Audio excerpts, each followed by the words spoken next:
She threw water on a thief, but he was the mansion's millionaire owner, and his reaction changed her life forever. Hello, viewer. Thanks for joining us. Leave a like and share your thoughts in the comments, along with the city you're watching from. Now let's continue with the story. April Mitchell's day began before sunrise. She woke in a cramped one-bedroom apartment on the outskirts of Seattle, listening to the muffled roar of traffic beyond her thin walls. Each morning, she collected her courage like loose coins, stuffing them into her pocket before facing the world. She brewed cheap coffee in a dented kettle and prayed the hot water didn't cut out. By 6 o'clock, she was out the door, clad in a faded sweatshirt and jeans, her mind already bracing for whatever small disaster might greet her.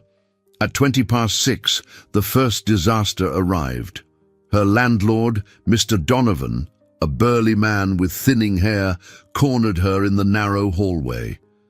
"April, you're late with the rent again," he said, voice gruff with poorly disguised irritation. She clutched her keys, heart thumping. "I'll have it by Friday, I promise."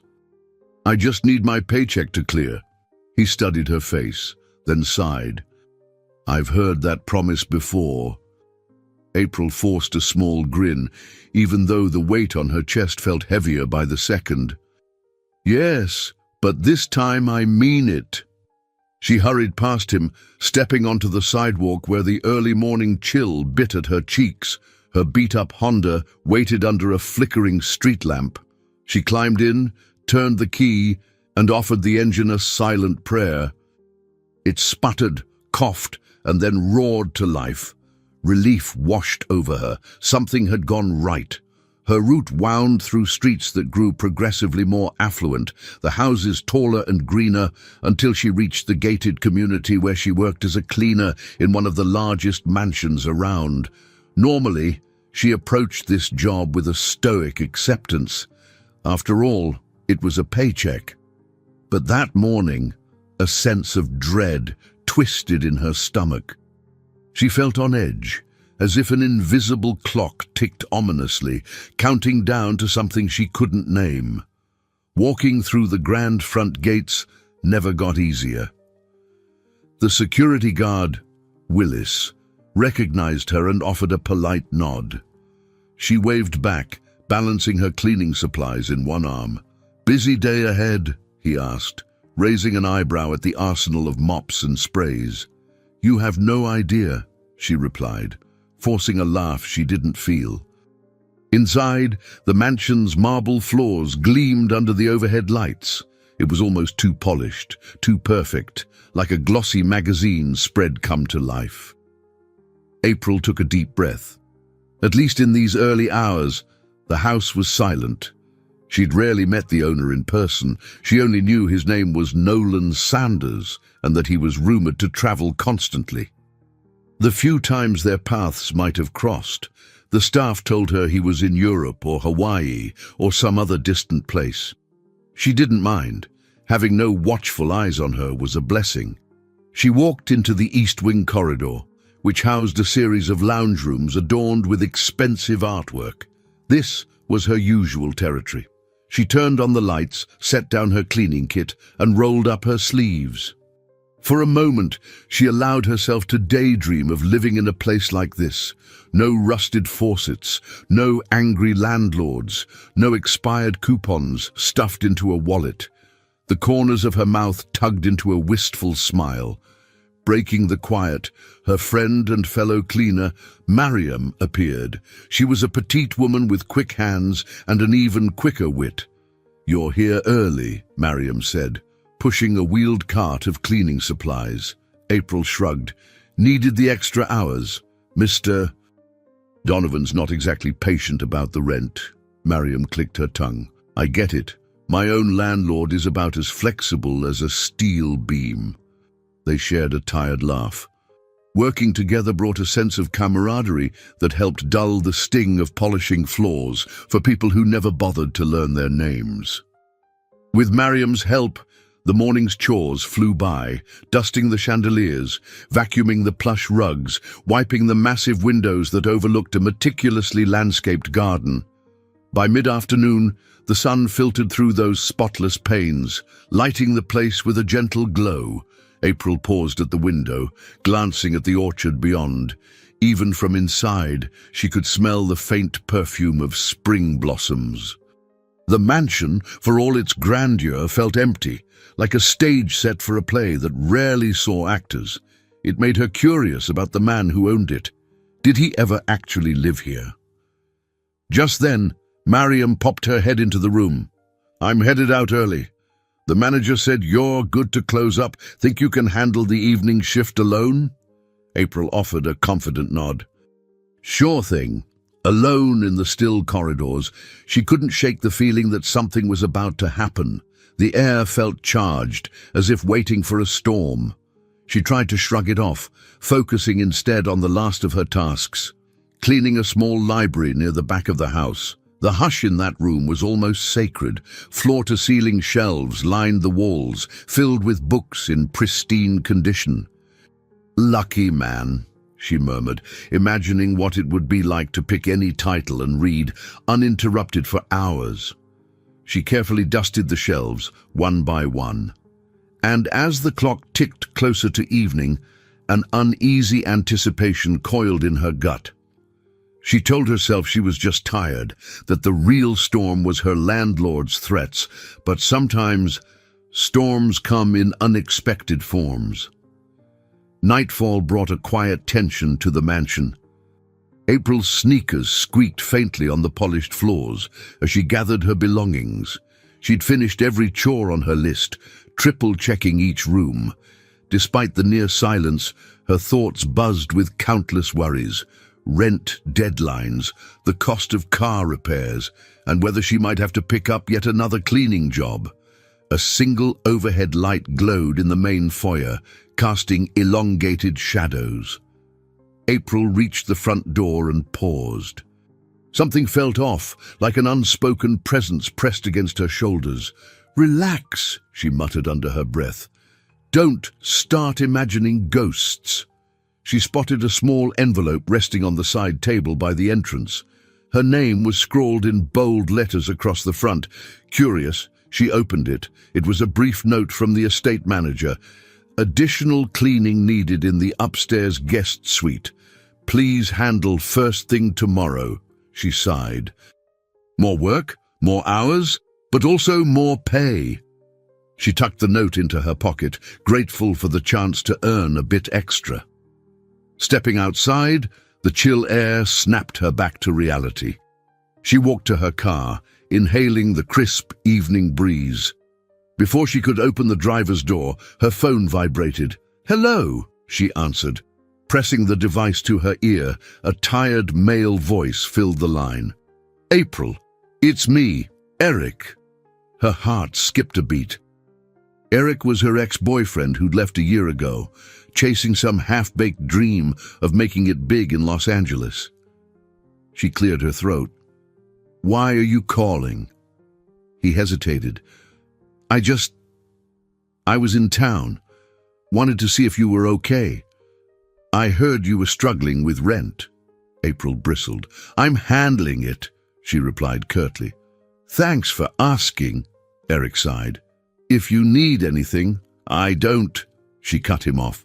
"I really have to go." She ended the call, hand trembling. Thoughts of Eric stirred a blend of anger and regret.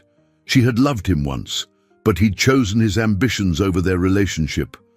Shaking her head, she slid into the driver's seat. Some chapters in life were best left closed. The next morning arrived with the promise of a drizzling rain. April parked in her usual spot near the servants' entrance. The mansion loomed against a grey sky, looking even more imposing. She made her way upstairs to tackle the guest suite, as instructed. The corridor on the second floor felt eerily quiet. Opening the door, she blinked at the opulent space, a plush bed with velvet drapes, an ornate mirror, and thick carpeting that silenced her footsteps. A memory surfaced. A month ago, she'd overheard two staff members discussing the elusive Nolan Sanders. They spoke of him like a recluse, seldom home, always traveling, rumored to be heartbreakingly private after a messy public breakup. At the time, April had paid it no mind. But standing there now, tidying a room that seemed untouched for months, she felt a faint stirring of curiosity about this invisible millionaire. She flicked on a table lamp to get a better view of the dust swirling in the air. Then, methodically, she began to clean. Her phone buzzed again. It was Mariam, texting to say she'd be late. April rolled her eyes. "Typical," she murmured. At least it meant a little solitude to think. Just as she finished wiping down the vanity, thunder rumbled outside. The lights flickered once, then steadied. She glimpsed her reflection in the mirror. Tired eyes, hair pulled back in a messy bun, clothes smudged with bleach stains. She sighed. If only she could catch a break, a miracle that could get her out of this cycle of scraping by. In the hallway, she noticed a partially open door that was usually locked. A brief wave of unease washed over her. Should she peek inside? Curiosity won. She nudged it gently. The door creaked, revealing a study lined with old maps and antique globes. Books lay scattered on a heavy wooden desk. She ventured inside, half expecting an alarm to go off. Suddenly, footsteps echoed behind her. Her heart hammered. Had Mariam arrived after all? She poked her head back into the corridor, but found it empty. She took a calming breath. For a moment, she could have sworn someone was there. The atmosphere felt charged, as though every molecule in the air bristled with a secret. She tried to shake off the feeling. After all, the staff insisted Mr. Sanders was still abroad. Returning to the study, she eyed a large photograph on the wall. It showed a younger Nolan, standing beside an older man who had the same sharp features, likely his father. They both looked proud, standing in front of the mansion's grand entrance. April leaned closer to read the plaque beneath it, but a sudden clash of thunder made her jump. The day wore on. She continued her tasks with mechanical diligence. But the sense of being watched lingered. By evening, she was once again the last one left. Rain tapped the windows, wind howled through the eaves. Despite her better judgment, she decided to double-check the corridors. Maybe she just needed to reassure herself that no intruders lurked around. As she wandered, April's mind flicked to her mounting worries. A possible eviction if she couldn't pay soon, the ache of loneliness gnawing at her spirit, and the nagging memory of Eric's phone call. She was so lost in thought that she barely noticed the faint light shining from a room at the far end of the hallway. She approached it with caution. Every instinct told her she might be crossing a line, but she couldn't help it. Her heart thudded in her chest, certain that something or someone was there. That pale beam of light led April to the last door on the right. It was slightly ajar, warm lamplight spilling into the dark hallway. She placed a trembling hand on the doorknob, pulse racing. Her mind conjured scenarios of burglars, or perhaps a ghost from the mansion's rumored history. But the staff never mentioned anything about break-ins, nor had she heard stories of hauntings. Still, her heart refused to calm. She pushed the door open. Inside was a modest room by this estate's standards. A small sofa, a few scattered books, and a glass of water on a side table. It looked lived in, a stark contrast to the rest of the house's pristine emptiness. Then she noticed a shadow move near the window. A tall figure stood there, back turned, speaking softly on a phone. Startled, she fumbled for her cleaning rag, like it might serve as a weapon. Her voice caught in her throat. The figure stepped away from the window, shoulders tense, apparently unaware of her presence. Her instincts kicked in. With her heart pounding, she backed out of the doorway and rushed down the hall. She needed to alert security, except she had no proof this person was an intruder. For all she knew, it was Mr. Sanders himself, though everyone insisted he was away. The staff hadn't mentioned any visitors, and the manager didn't say anything about guests. Fear twisted her thoughts. "Stay calm," she whispered. scanning her surroundings for something, anything, to defend herself. She spotted a tall decorative vase by a side table. No, that was too heavy. Then her gaze fell on a nearby bucket of water she'd used to mop the floors. A ridiculous idea formed in her mind, but panic overrode logic. She lifted the bucket, creeping back toward the lit room. If the person inside truly was a thief, maybe a shock of water would disorient them long enough for her to escape. Her heart hammered so loudly, she wondered if he could hear it. Mustering her courage, she pushed open the door with her foot and, in one swift motion, heaved the water toward the figure. "Hey!" a deep voice shouted in alarm. Time seemed to slow as the water arced through the air and doused him completely. The man spun around, sputtering, hair and expensive-looking shirt drenched. April realized, too late, that this was no petty burglar. His eyes were wide with outrage and confusion, and he held a cell phone in his dripping hand. He was older than she'd expected, late 30s perhaps, with dark hair and sharp features that mirrored the photograph she'd seen in the study. An icy wave of realization crashed over her. This had to be Nolan Sanders, the elusive owner, and she'd just soaked him like a stray cat. For a moment they both stood frozen, water dripping onto the hardwood floor. Then he spoke, voice low and brimming with shock. "What the hell is going on?" April's throat felt paralyzed. She stammered, I thought you were someone else." She didn't dare say a thief, though it was painfully obvious. Her face burned with humiliation. Nolan set his phone aside, brushing water from his face. "You're April, right? The cleaning staff?" She nodded, feeling small under his gaze. "Yes, Mr. Sanders, I'm so sorry. I had no idea you were in the house." He blinked, regaining his composure. The anger that flared in his eyes softened slightly, replaced by weary annoyance. "I returned unexpectedly last night. Clearly, nobody informed you." She swallowed hard, feeling tears prick the back of her eyes. She was sure this spelled the end of her job, maybe even a lawsuit. Her mind spun with catastrophic outcomes, imagining the humiliating headlines: "Cleaner attacks, millionaire homeowner with bucket of water." Nolan took a measured breath. "You thought I was an intruder," April's voice cracked.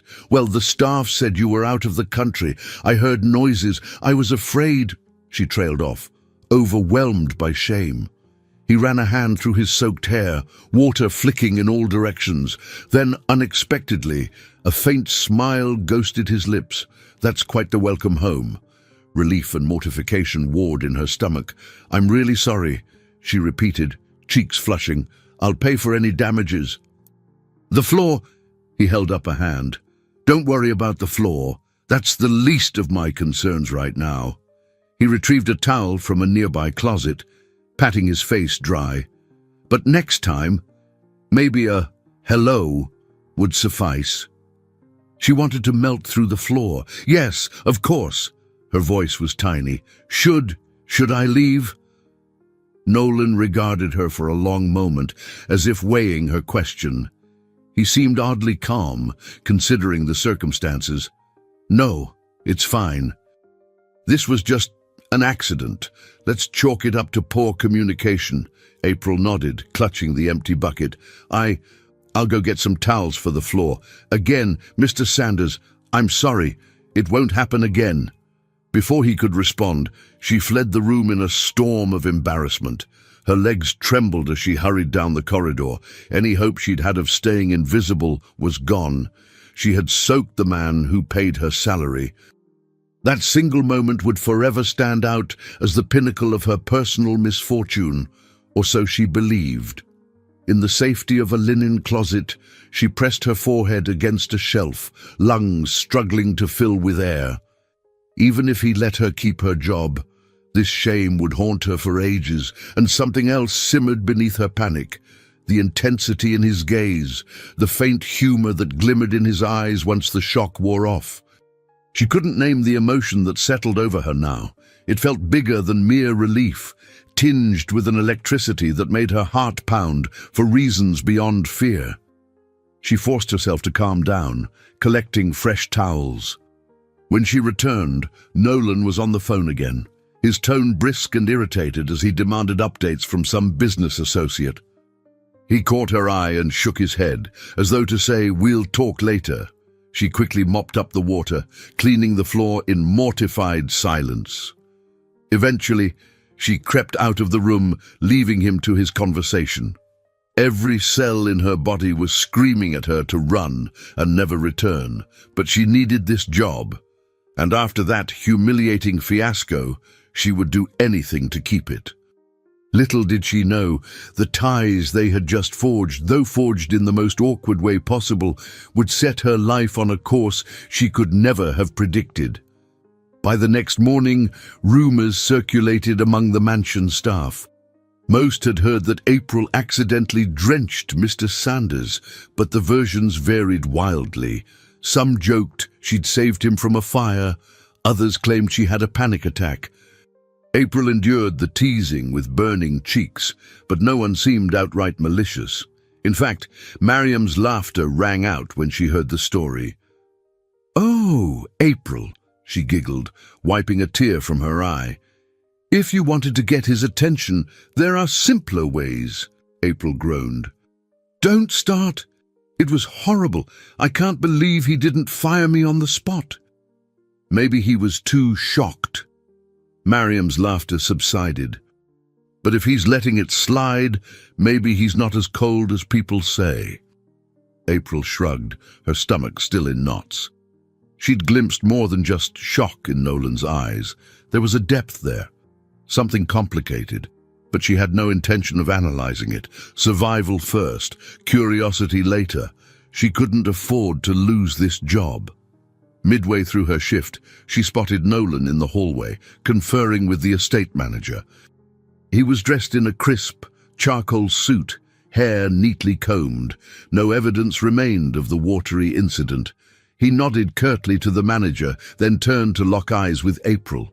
She froze in place. The manager was talking, but Nolan's gaze lingered on her before he gave a subtle, polite nod. Then he walked away. The interaction lasted only seconds, yet it felt charged with unspoken meaning. April exhaled shakily once he disappeared around the corner. She was relieved he hadn't come storming over with a pink slip, but the tension didn't dissipate. The memory of his drenched face still haunted her. Later that day, she found herself vacuuming the same corridor where their confrontation took place.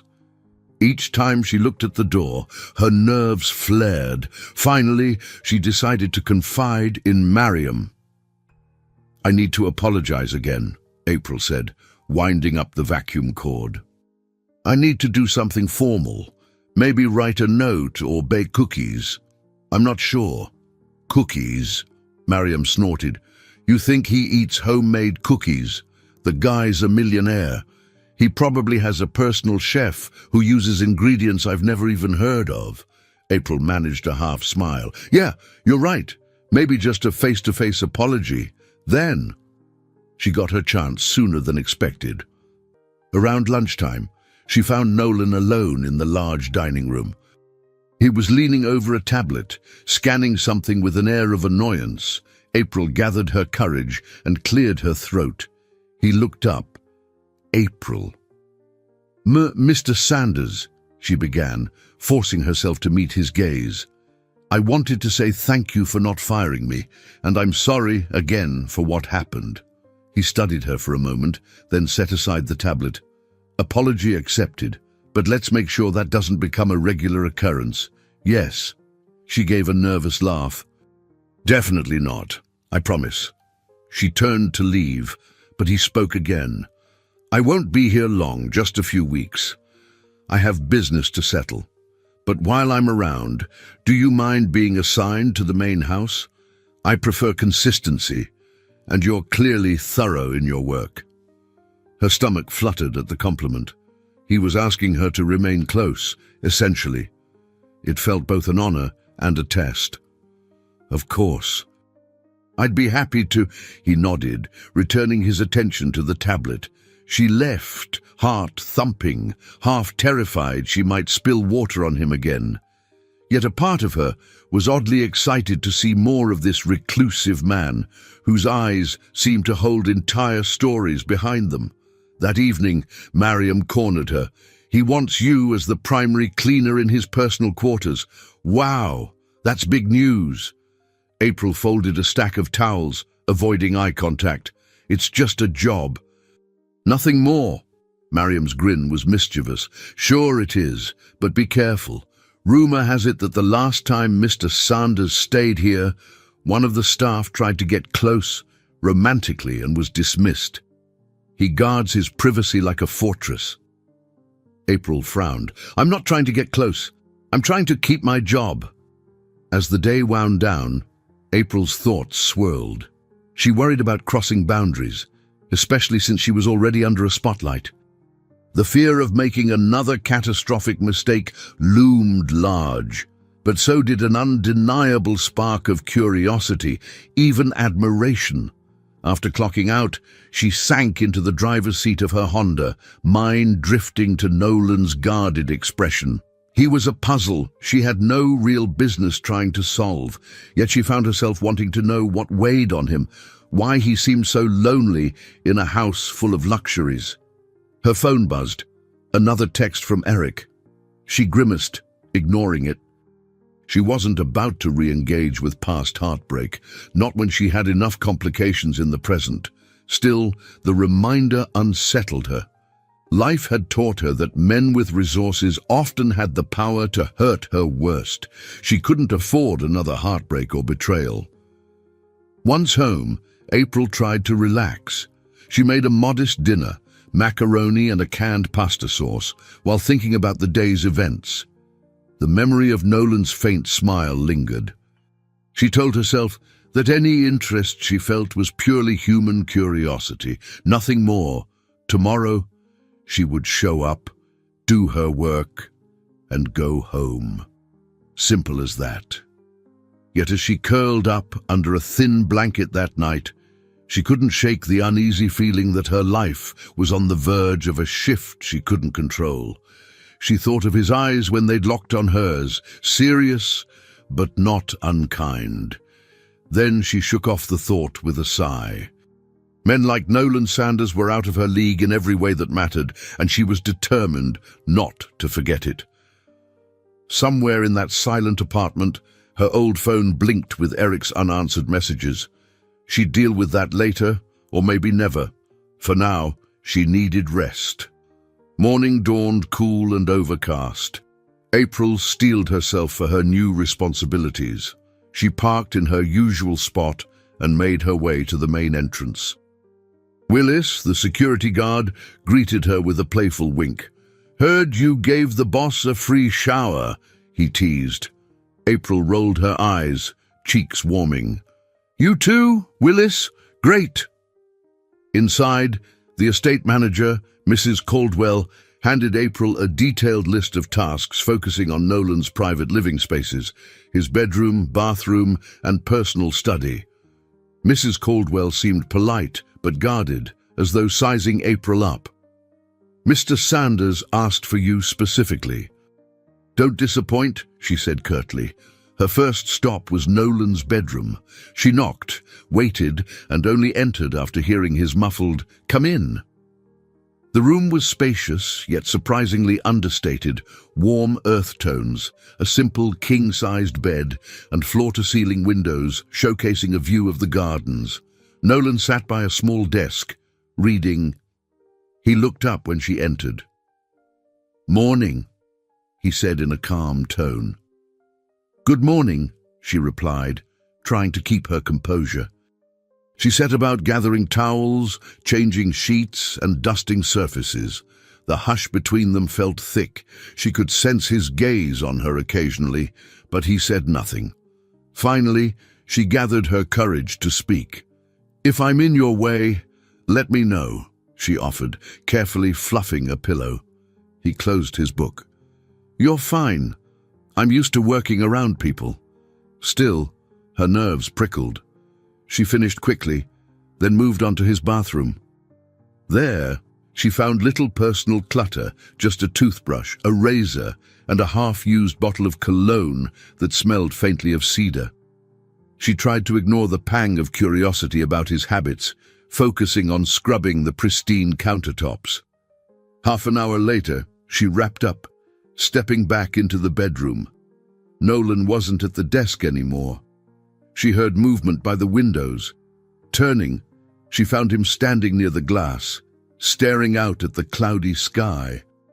His expression was distant, as though lost in memories. Without thinking, she paused. He sensed her hesitation. "Something on your mind?"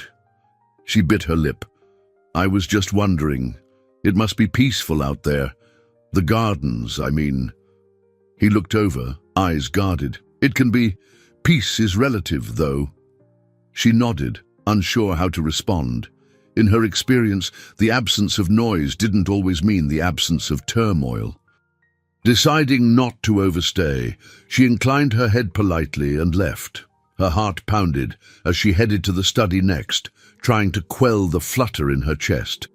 She reminded herself, "This is just a job. Don't read into anything." The study was a different world from the rest of the mansion. Dark mahogany shelves, leather-bound books, the faint scent of old pages. She remembered rummaging here the day before, not realizing Nolan was just a hallway away. Now she methodically dusted each shelf, scanning titles on finance, architecture, and a surprising number of classic literature volumes. She was so absorbed that she barely registered Nolan entering. He cleared his throat, making her jump. "Sorry," he said softly. "Didn't mean to startle you." She exhaled a shaky laugh. "No, it's fine. I get jumpy sometimes." He walked to a large wooden chest in the corner, lifting the lid. Inside were old photographs, documents, and a few keepsakes. April tried to focus on her dusting, but curiosity tugged at her. She glimpsed a worn baseball glove on top, along with a stack of letters. Nolan picked up the glove, turning it over in his hands before setting it aside. Before she could stop herself, she spoke. "Did you play?" He blinked, then glanced at her. "Baseball? Yeah, in high school. Shortstop." He gave a faint smile. "I haven't touched that glove in years."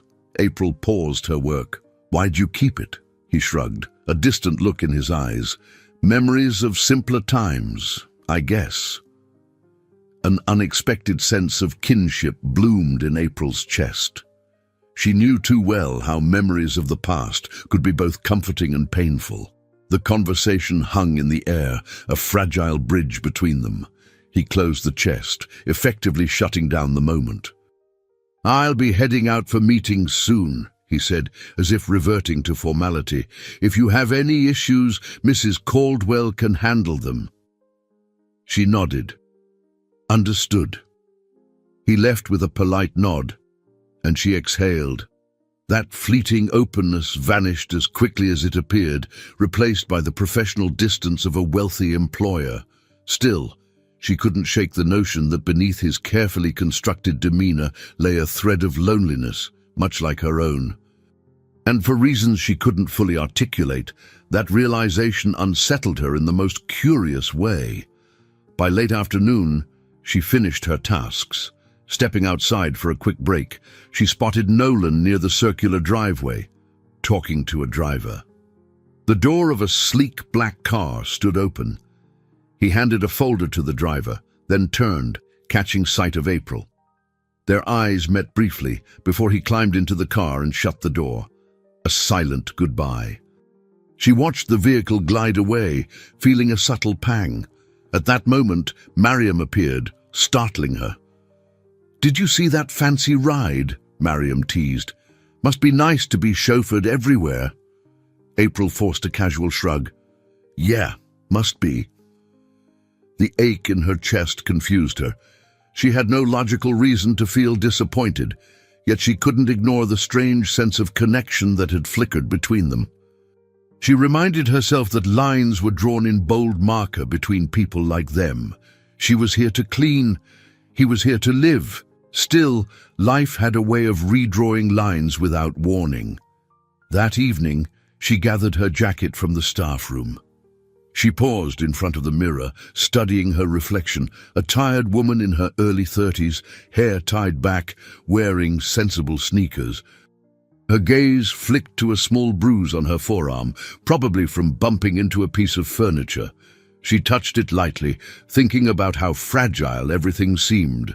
Jobs, relationships, even one's sense of self. As she exited the mansion, she felt the first raindrops. A distant rumble of thunder reminded her of the night she'd drenched Nolan. She would always recall the shock on his face. But more than that, she'd remember the quick shift afterward, his refusal to lash out, his almost gentle acceptance of her apology. She wasn't sure what it all meant yet, but she suspected that moment had changed something in both of them. In the coming days, her life might slip into the same routine, or it might spiral into uncharted territory. Only time would tell. One thing was certain. She had crossed a threshold. And though she couldn't see the road ahead, she sensed a story unfolding, one that wouldn't be easy to walk away from. April returned to the mansion early the next day, determined to maintain a steady rhythm in her work. The moment she stepped inside, Mrs. Caldwell handed her a revised schedule, additional cleaning tasks in Mr. Sanders's personal areas, plus a note that he requested her help reorganizing the study. April's pulse quickened. She couldn't recall any employer taking such an interest in having her around, but she swallowed her nerves and forced a professional smile.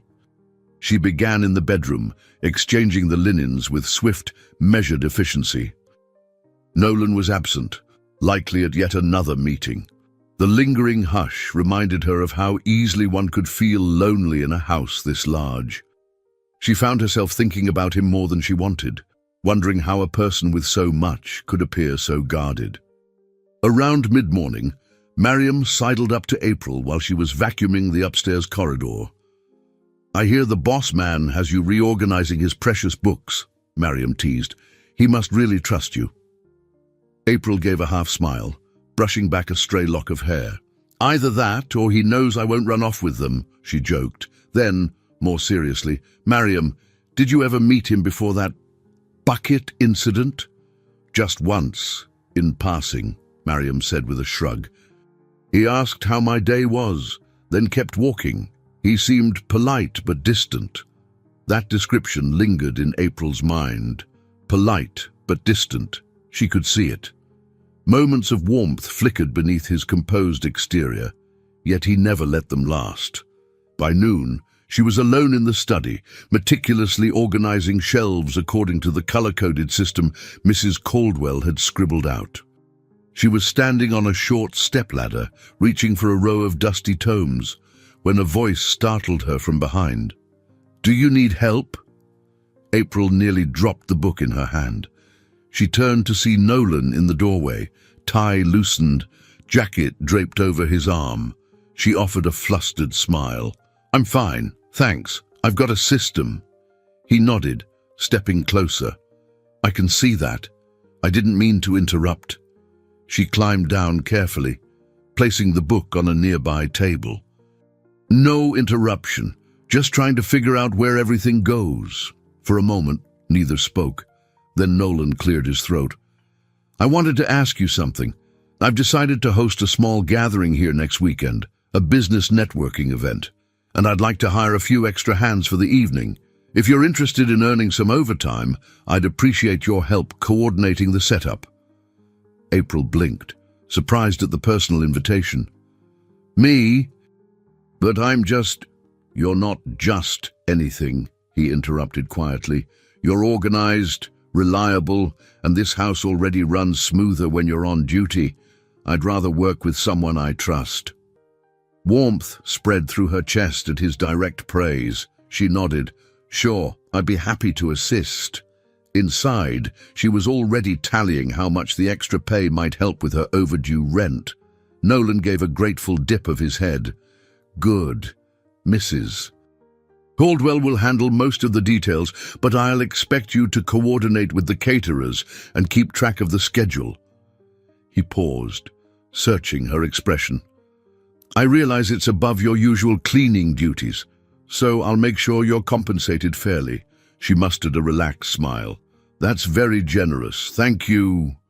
A hint of a smile tugged at his lips. Then it settled. He glanced at the partially sorted books.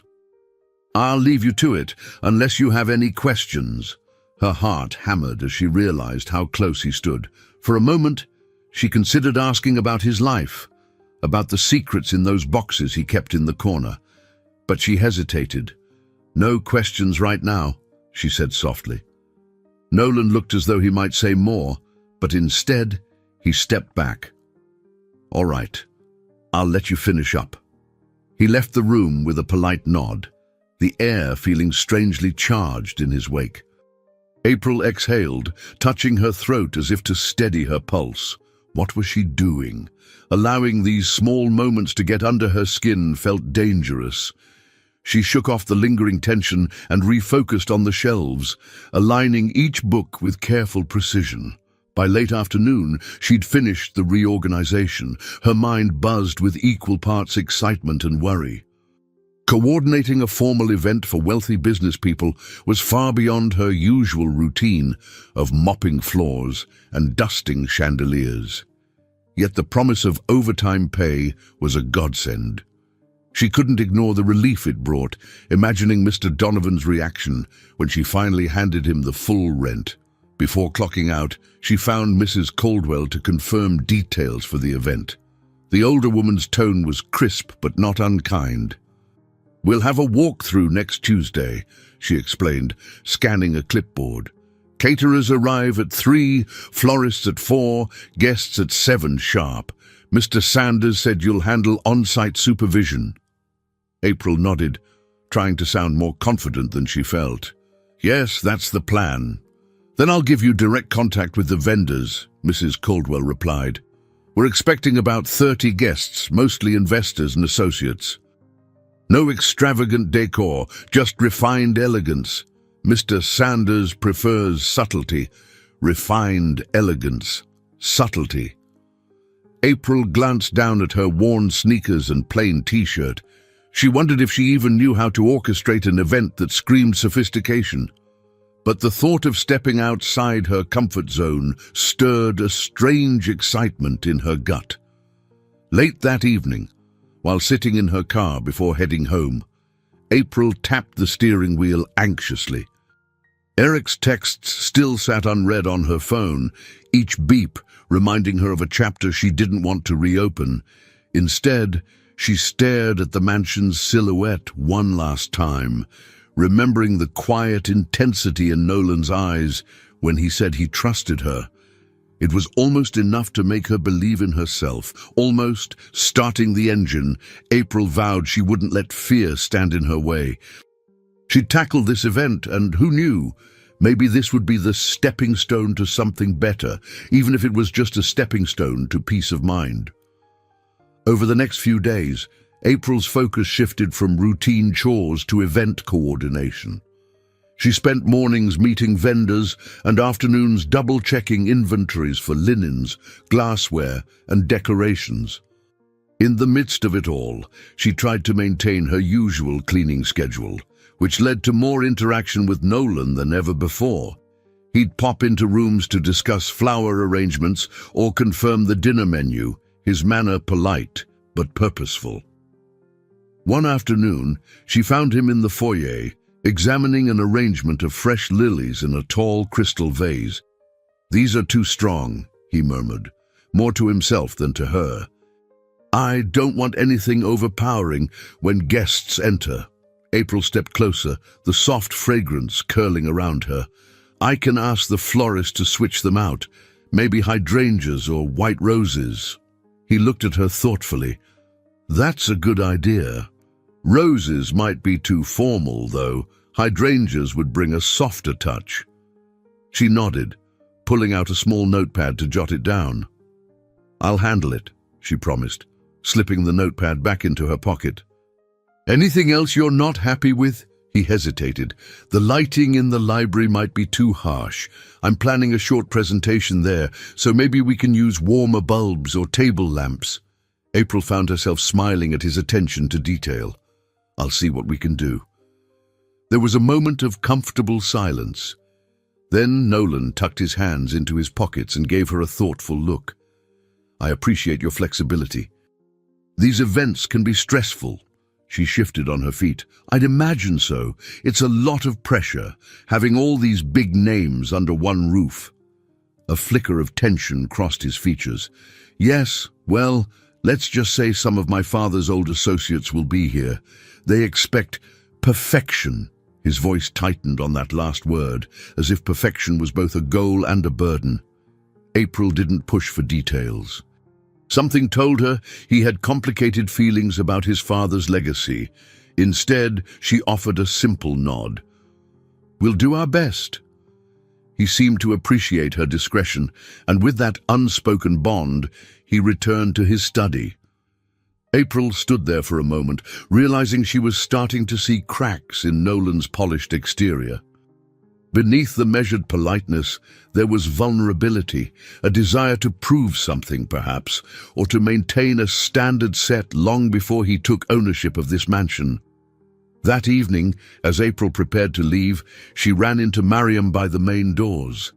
Her friend wore a mischievous grin. You know, everyone's talking about how chummy you and Mr. Sanders have become. April groaned, rolling her eyes. Chummy? We're just working together on this event. That's it. Mariam held up her hands in mock surrender. Relax, I'm just repeating what I hear, but I have to admit, you do seem a bit brighter than usual. Heat rose in April's cheeks. She tried to laugh it off. My rent's nearly paid. That's reason enough to be cheerful. Her answer was only half true. Yes, the extra money eased her financial burden, but her quickened pulse at the thought of seeing Nolan each day had nothing to do with finances. She still reminded herself that this was purely professional, yet she couldn't deny that her heart felt lighter whenever his quiet gaze met hers. When she got home, she finally worked up the nerve to check Eric's messages. They were a jumble of apologies. Vague pleas and hints at wanting to reconnect. Each new text made her stomach twist. She typed a single reply, I'm fine, please stop asking. Then deleted it, deciding no response was better. That night, she dreamt of walking through the mansion's corridors, every door locked except one at the end of a long hallway. Inside that room, she found Nolan seated at a table strewn with papers. He looked up with a pained expression. But when she tried to approach, the door slammed shut. She awoke, heart pounding. The next morning, she arrived earlier than usual, hoping to finalize the lighting changes in the library. To her surprise, Nolan was already there, shifting lamps around and testing different bulbs himself. Couldn't sleep, she asked gently. He glanced over, offering a wry smile. I guess not. I wanted to see if I could solve this lighting issue on my own. April walked in, setting her bag down. The library's warm wood paneling glowed under the gentle lamps. You did a decent job, she said, twisting a bulb a notch tighter. Though you might have a future in interior design if this whole Millionaire thing doesn't pan out. His low chuckle filled the quiet room. I'll keep that in mind. For a moment, he simply studied her face. Thank you, April. You've been handling these details seamlessly. I didn't realize how much I needed someone competent to help out. She felt her cheeks grow warm. I'm just doing what anyone would. He shook his head. Not everyone is as thorough as you. Then he inhaled sharply, as if catching himself oversharing. Sorry, I don't mean to intrude on your morning. I'll let you carry on. No need to apologize, she said, voice softer than intended. I'm glad to help. He gave a short nod and turned away, busying himself with the lamps once more. April lingered, her heart fluttering in a confusing rhythm. She realized it was more than just the extra wages making her come in early. She wanted to see him, to help ease whatever burdens kept him awake at night. As she left the library, she found herself whispering a silent question. What am I getting into? The answer felt as elusive as the faint rays of morning sunlight cresting the windows, hinting at a day that might hold more than she dared to expect. On the day of the event, the mansion hummed with activity from dawn until the moment guests arrived.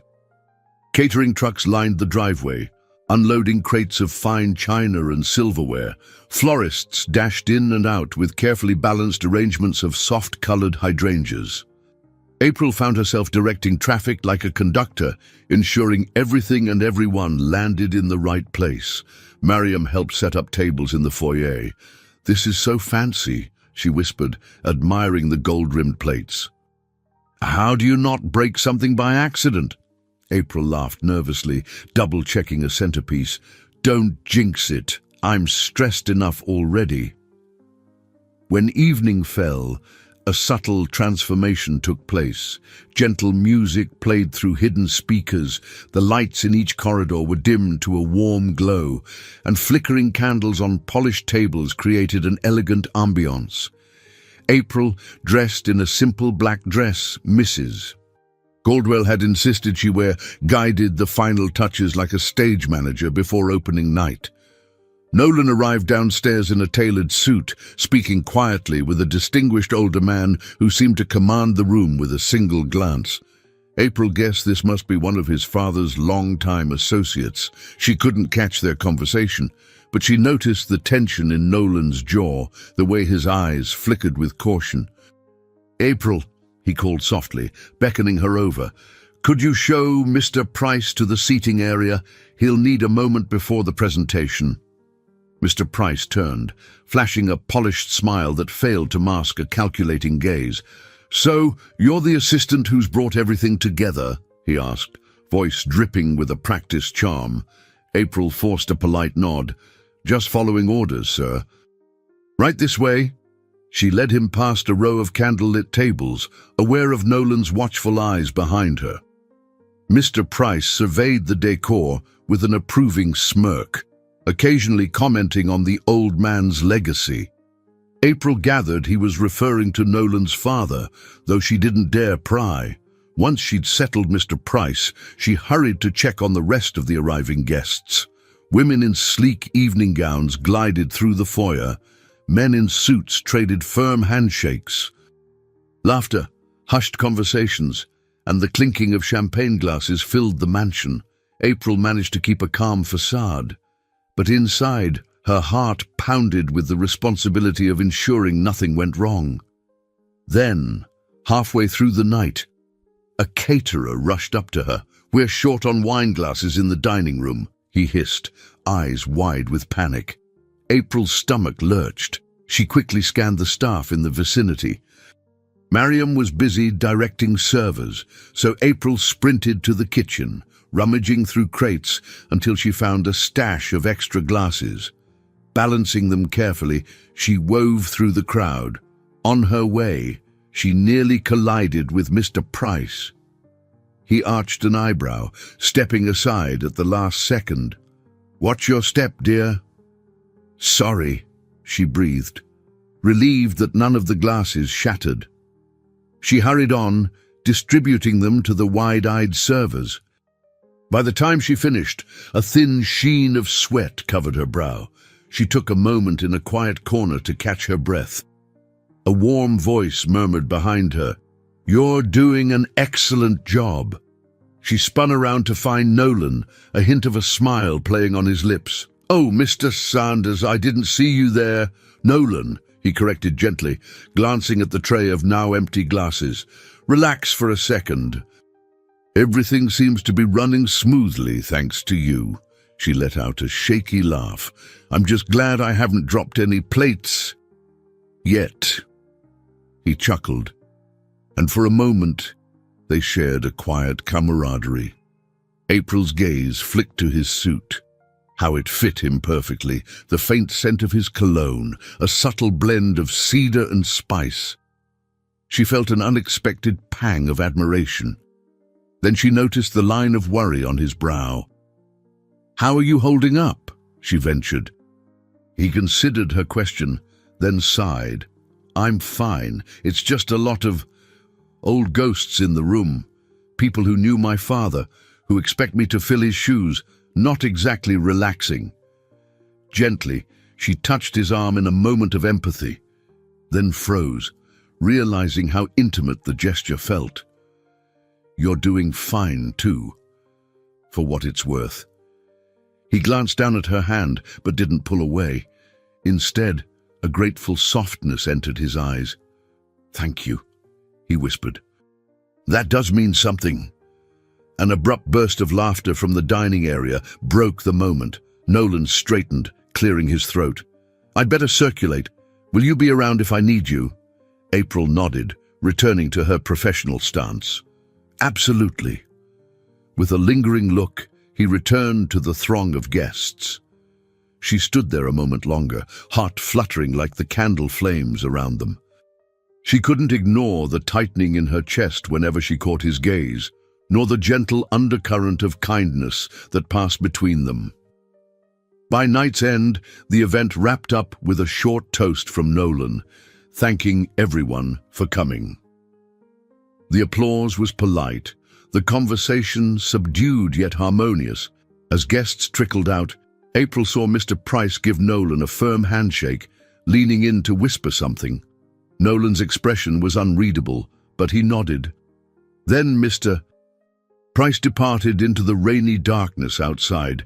With the last car pulling away, only the staff and a handful of caterers remained to tidy up. April felt exhaustion heavy in her bones. She was polishing a smudge off a table when Nolan approached her once more. "This evening went better than I expected," he said in a low voice, eyes searching hers. "I couldn't have done it without you." Her heart skipped. "I'm just relieved it's over." He gave a small smile, a rare sincerity shining through. "I'd like to thank you properly. Maybe dinner in town sometime." She blinked, stunned. For a split second, she thought she might have misheard. "Dinner, as in just the two of us?" His gaze wavered between confidence and vulnerability. "If you're willing." She opened her mouth to reply, but words failed. Torn between excitement and caution, she simply nodded. Yes. She'd figure the rest out later. The morning after the event, April woke with a mixture of exhilaration and anxiety coiling in her stomach. Dinner with Nolan Sanders. She still couldn't quite believe it. As she sipped her coffee in her tiny apartment, 1,000 questions buzzed in her mind. Was this just a polite gesture of gratitude or something more? By the time she arrived at the mansion, the place was already alive with post-event cleanup. Mariam and a few other staff members were carting away vases, packing up leftover supplies, and wiping down every surface. Nolan was nowhere in sight, which allowed April a moment to focus on her tasks without the added swirl of emotions his presence stirred. Around lunchtime, she found herself in the sprawling kitchen, munching on an apple while reviewing the cleaning checklist. That's when her phone buzzed loudly, displaying a number she recognized all too well. Eric. She hesitated, then picked up, bracing herself for whatever he had to say. "April, hey." Eric's voice sounded falsely light. "How have you been?" She exhaled. "I'm busy, Eric. What is it?" He paused. "I heard through a friend that you might be working at that big mansion, the one owned by Nolan Sanders." He let the words hang, waiting for a reaction. Her nerves prickled. "Why do you care?" "I was thinking," he began, voice shifting to a coaxing tone. "If you have connections there, maybe you could introduce me to some of his business associates. I'm trying to jumpstart a venture." April nearly dropped her phone in disbelief. Are you serious? That's the only reason you're calling me, after you vanished for a year? Eric sighed dramatically. Look, I'm just asking for a little help. You always were resourceful. She felt anger surge, hot and sharp. I'm not your stepping stone, Eric. Don't contact me again. She ended the call with trembling hands, biting her lip to hold back tears of frustration. Of course, he only cared about how she could benefit him. She sank onto a stool, heart pounding. You're not the same person you were before, she reminded herself, inhaling slowly to steady her nerves. She resolved to bury that conversation and not let it sabotage her day, especially not the dinner invitation that still danced at the edges of her mind. Later that afternoon, she was vacuuming the main foyer when she heard Nolan's voice behind her. Everything all right? She turned off the vacuum, forcing a smile. I'm fine, just dealing with personal calls. He offered a concerned look, but didn't pry. I wanted to confirm, are you free tomorrow evening? We could go somewhere in the city. Her stomach fluttered. Yes, I'm free. She hesitated, mind racing. But I should tell you. I'm not sure what your usual dining style is, but I'm more comfortable with something casual. She laughed awkwardly. I don't even own a formal gown. Nolan's lips quirked into a small grin. That's fine. Let's keep it low-key. There's a place I know by the waterfront that serves incredible seafood. How does that sound? Relief poured through her. That sounds perfect. He nodded, a certain warmth in his eyes. Then it's a date. He paused, seeming to realize the weight of that word. Or an evening out, whichever you prefer. Her heart softened at his uncertainty. Let's call it dinner, she said gently, and see what happens. With a subtle smile, Nolan turned and walked away, leaving April to replay the exchange in her head a dozen times over. It's a date, her thoughts whispered. The rest of the day blurred by. April sensed the curious stares from Mariam and the others, but no one confronted her outright. She wasn't ready to answer their questions anyway. When she finally clocked out, she drove home in a haze, heart drumming with both excitement and a nagging dread. She remembered the stark differences in their worlds, his wealth, her precarious finances. How would she ever fit into his life, and did she even want to? She spent that night rummaging through her closet, eventually pulling out a simple blue dress she'd bought on clearance months ago. It wasn't designer, but it flattered her figure and felt comfortable. Good enough, she decided, carefully hanging it up for the next evening. The following day seemed to crawl. April worked methodically, double-checking the mansion's daily cleaning roster, her mind too occupied by the impending dinner to dwell on mundane tasks. By late afternoon, she was itching to get home and prepare. She was about to sign out when Nolan appeared near the staff exit, a faint flush on his cheeks as though he'd been rushing. I wanted to make sure, he began, catching his breath. Do you need a ride? I can send a car. April shook her head. I'll drive myself, thanks. I can meet you at the restaurant. He nodded, looking almost relieved. All right, it's called Waterfront Ivy. 7 o'clock? She agreed, noticing a flicker of nerves pass between them. Then she left, adrenaline sparking through her veins. The drive home was a blur of traffic lights and honking cars, each stop sign an eternity. Once inside her apartment, she flew into a whirlwind, a quick shower, a dab of makeup, and the blue dress. She caught a glimpse of herself in the mirror, heart pounding. Maybe this is crazy, she thought, but I want to see where it leads. At 6:30, she slid behind the wheel of her beaten Honda, exhaling a calming breath. This wasn't a fairy tale. Nolan was just a man, and she was just a woman trying to make ends meet. Still, the spark between them felt real enough to risk stepping outside her comfort zone.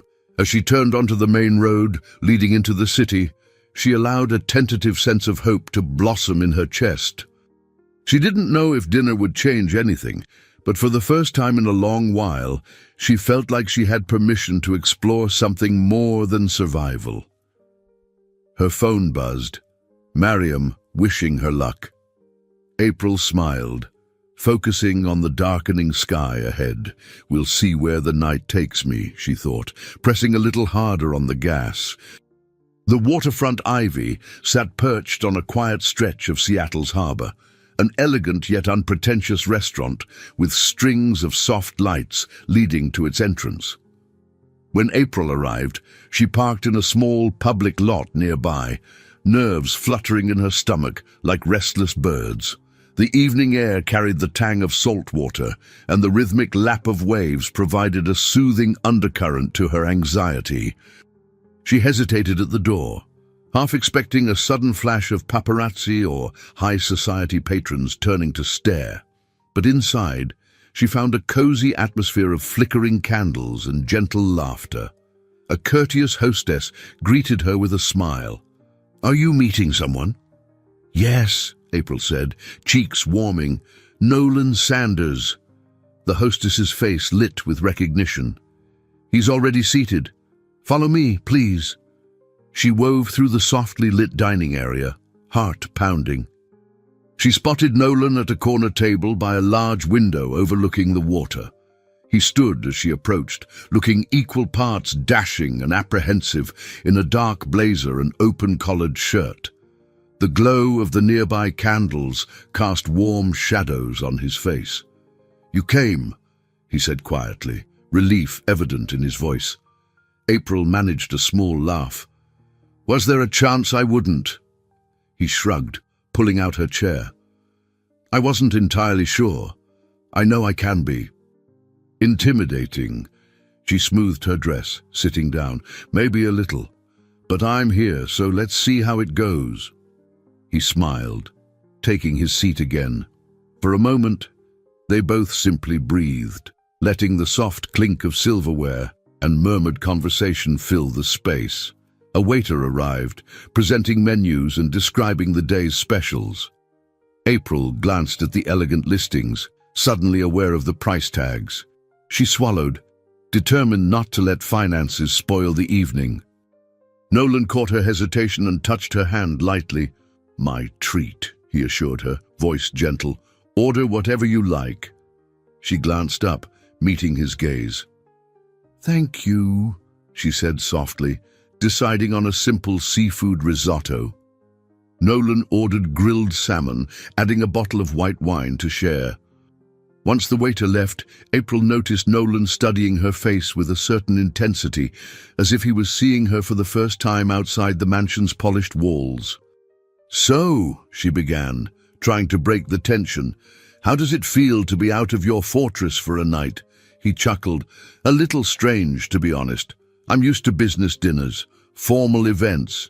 Rarely do I get to just relax and have a normal conversation." She lifted an eyebrow. "Does this count as normal conversation?" He leaned forward, a hint of mischief in his eyes. "I hope so. So tell me, how did you end up working at my house?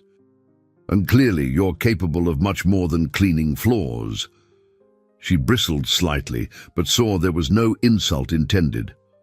"I took on cleaning jobs after my previous office position downsized. I needed stable income, and these gigs pay better than you'd think, especially with overtime. Plus, flexible hours help when life is complicated." He nodded, sympathy in his gaze. "I understand. My own life took unexpected turns after my father passed. I inherited the business, the mansion, but also a legacy I never quite wanted." April softened. "I'm sorry for your loss. Was it recent?" He exhaled, swirling his wine. 2 years ago, but it feels recent. We weren't close. He had high expectations. Then he passed before I could prove anything to him. So here I am, managing a conglomerate I never asked for, trying to keep up appearances." His honesty pulled at her heart. "That must be exhausting."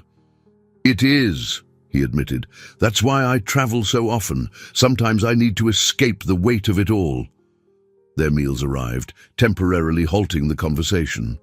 April took a bite of her risotto, creamy, perfectly seasoned. She let out a contented sigh. Nolan smiled at her reaction. The quiet intimacy enveloped them for several minutes as they savored their food. Eventually, he set down his fork. "I'm curious about something else." He hesitated, as if debating whether to continue. "Why did you throw water on me that night?" She nearly choked on her risotto, cheeks burning at the memory. "I thought you were a burglar. No one told me you'd returned. It was dark, and I was already jumpy." A rumble of laughter escaped him, low and genuine. "I still can't believe that was our first real introduction." April joined in his laughter. "I felt awful. Still do. But maybe it broke the ice." He grinned, his eyes crinkling at the corners, definitely more memorable than a handshake. After that, the conversation flowed more easily. They talked about favorite books, the best coffee spots in Seattle, and their mutual love of quiet mornings. April found herself opening up about her childhood, a humble upbringing in a small town, the struggles her family faced. Nolan listened intently, occasionally asking gentle questions. Outside, the sky darkened, and the reflection of city lights glimmered on the water. When they finished their meals, neither seemed in a rush to leave. Nolan ordered a second glass of wine for each of them, and April felt a gentle warmth spreading through her veins, not just from the alcohol, but from the sense of genuine connection. She watched him, noticing how the lines of stress on his face softened when he talked about simpler pleasures. He asked about her dreams, and she hesitated before admitting she once wanted to become a teacher, but life got in the way. He encouraged her softly, suggesting it might not be too late. Time slipped by until the waiter discreetly dropped off the bill. Nolan signed it without a second glance, then rose from his chair. "Shall we take a walk by the water before heading home?" April nodded, heart fluttering at the thought of extending the evening. They stepped outside into the cool night air. The gentle hush of waves and the distant glow of city lights wrapped them in a quiet intimacy. As they walked along the pier, their shoulders brushed, each contact sending a small electric thrill through April. Eventually, they stopped at the railing, looking out at the dark expanse of Puget Sound. The stars above seemed impossibly bright, scattered across the sky like shards of silver.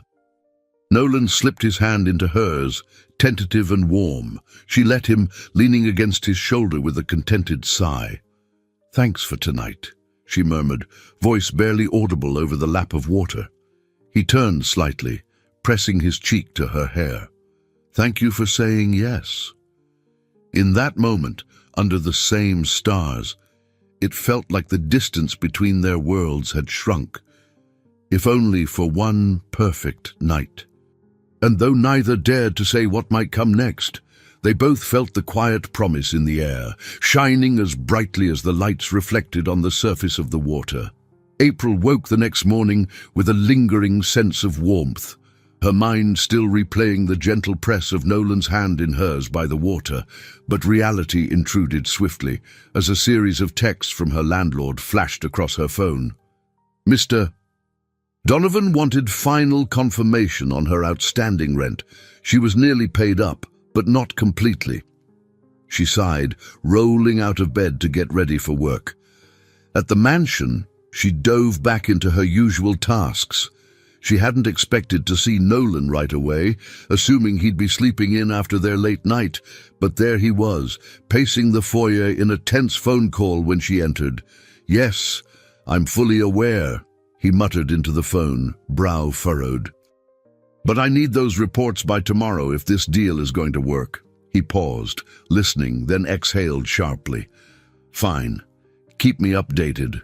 He noticed April at the edge of the room, offering a tight smile that didn't reach his eyes. The warmth he'd shown at dinner was overshadowed by clear stress. Hanging up, he rubbed the bridge of his nose. "Everything okay?" she ventured softly. He forced a nod. slipping the phone into his pocket.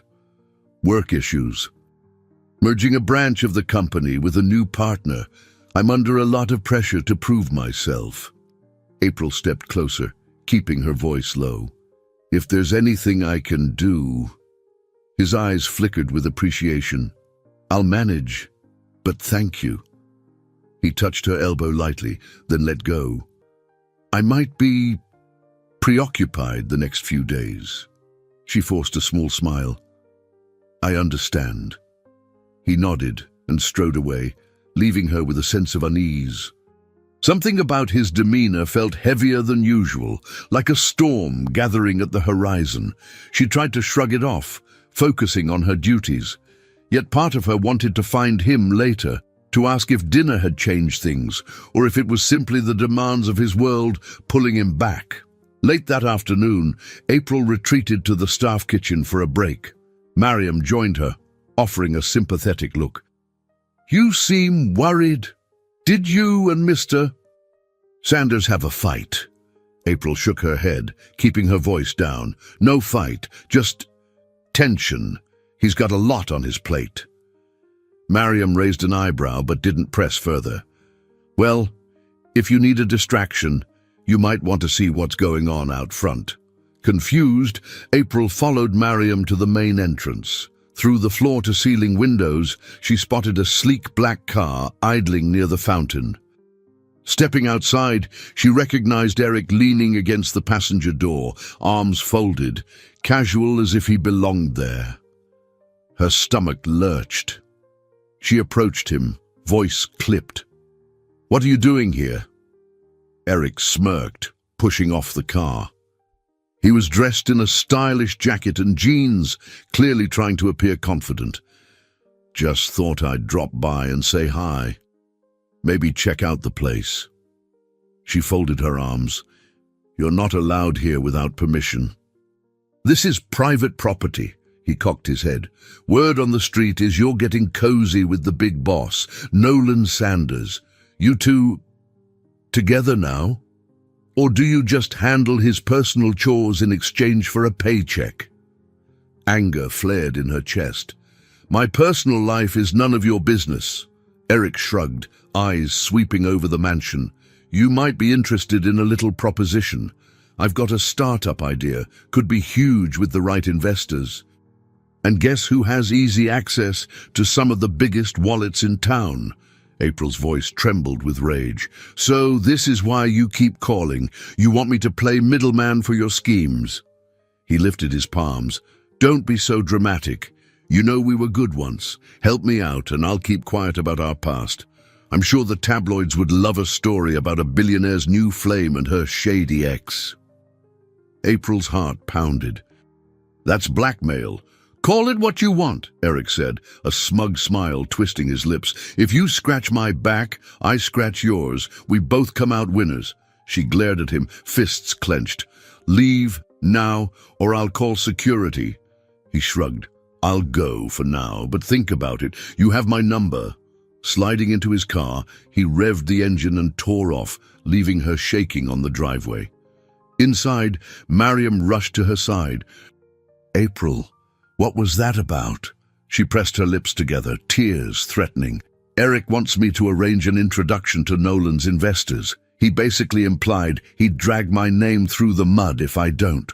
Mariam's eyes widened. That's horrible. You have to tell Mr. Sanders. April shook her head vehemently. No, I don't want him involved.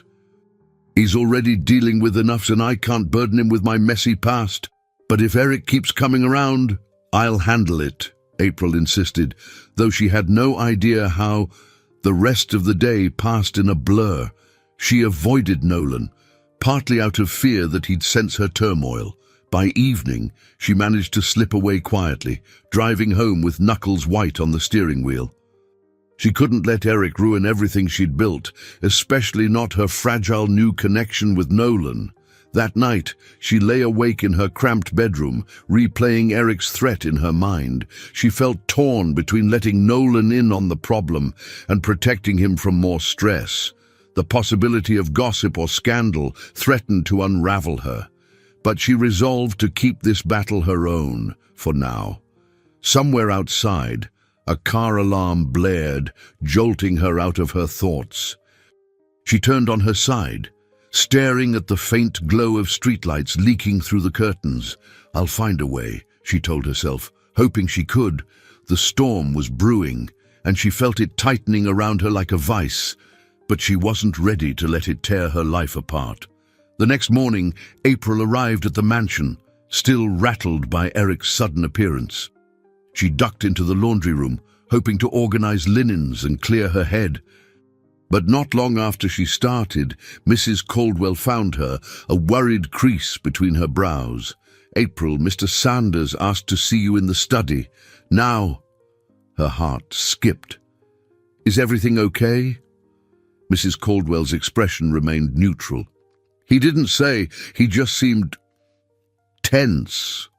Adjusting her uniform, April followed the winding corridor to Nolan's private study. She found him behind a large wooden desk, rapping his knuckles against its surface, eyes stormy. The door clicked shut behind her, and she felt the tension radiating from him. "You wanted to see me?" she asked, trying to keep her voice level. He motioned for her to sit, but remained standing, arms crossed. "Who was that man yesterday, outside my house?" Her throat went dry, so he knows. "His name is Eric. He's someone from my past." "I saw him on the security feed," Nolan said grimly. "He wasn't on the authorized list." "What did he want?" April twisted her hands in her lap, deciding which details to reveal. "He's pushing me to introduce him to some of your associates. He's involved in a business scheme, and he thinks I have an inside track." Nolan's eyes darkened. "He's using you." It wasn't a question. She nodded, unable to hold his gaze. "Yes." His silence pressed on her. Then he took a slow breath. "You should have told me." She forced herself to look up. "I didn't want to involve you. You have enough on your plate, and this is my problem." He pinched the bridge of his nose. "April, when someone shows up at my property, harassing a member of my staff, He paused, exhaling sharply. "I have a right to know." Emotion caught in her chest. She heard the unspoken words he nearly said. "Someone I care about." A flicker of warmth passed through her, but it was overtaken by guilt. "I'm sorry. I just didn't want to make this into a bigger issue than it already is." He let out a frustrated sigh. "You don't have to protect me from your troubles. If he's threatening you, he hasn't threatened me physically," she clarified.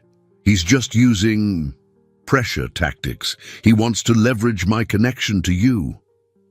Nolan's jaw clenched. "Do you need me to call my lawyers, the police? I can shut this down." She shook her head, dread curling in her stomach.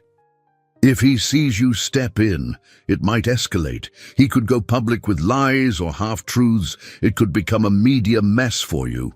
His gaze flicked away, the tension in his posture intensifying. "My public image is already under scrutiny. If this man stirs up rumors, it could jeopardize the merger I've been working on." April bit her lip. This is exactly what she feared. "I can handle Eric," she insisted, though her voice wavered. "I'll make it clear he won't get anything from me." Nolan studied her with a mix of worry and resolve. "Promise you'll tell me if he contacts you again." She nodded slowly. "I promise." At that, he eased, shoulders dropping slightly. For a moment, she thought he might come around the desk to hold her, or at least offer some reassurance. But he stayed rooted in place, guarded. "All right," he finally said. "Go finish your tasks for the day. We'll figure this out." She rose, her heart heavy. As she reached the door, he spoke again, voice softer. "April." She turned, meeting his gaze. "I'm sorry you're dealing with this, and I'm sorry if I seemed harsh." She mustered a small smile. "It's okay. Thank you for caring." He looked like he wanted to say more, but the words stayed locked in his throat. She slipped out, heart twisting with a complex mix of relief and disappointment. The conversation felt incomplete, laden with unspoken feelings they both were too tense to name. The rest of the day moved in slow motion. April cleaned rooms on autopilot, barely registering her surroundings. When Mariam asked if things were okay, April offered a vague shrug. She didn't want to drag her friend deeper into this mess.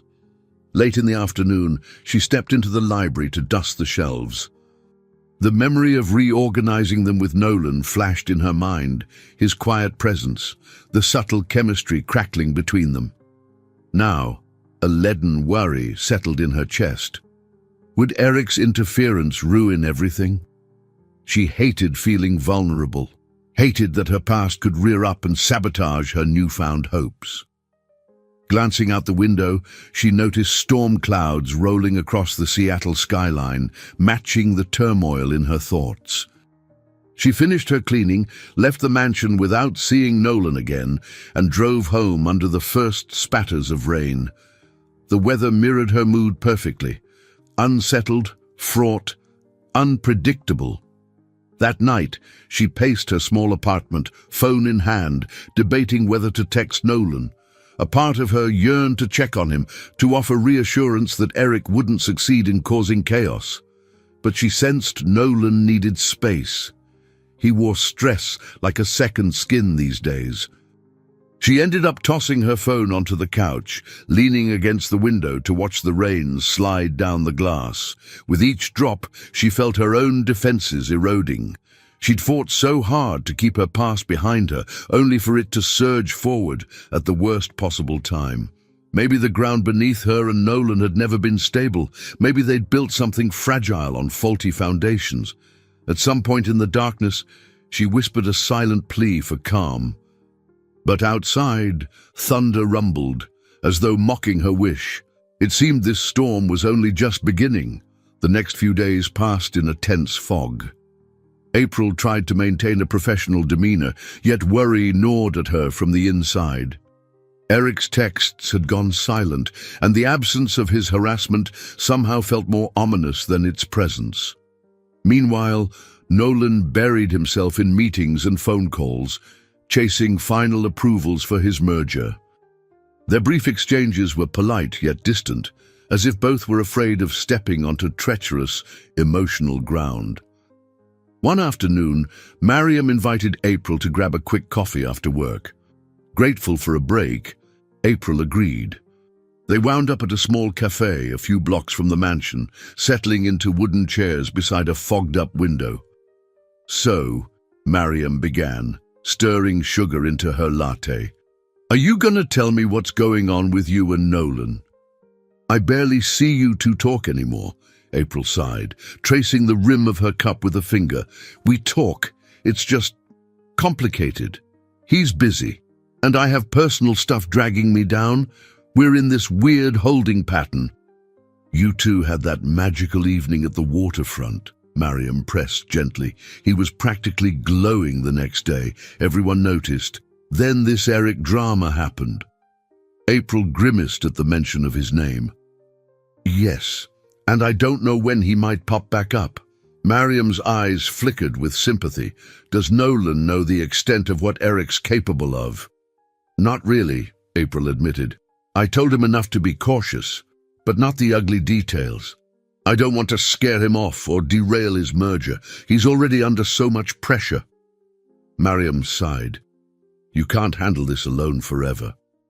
Eric's trouble, and you're clearly miserable." April squeezed her friend's hand in silent thanks, but said nothing more.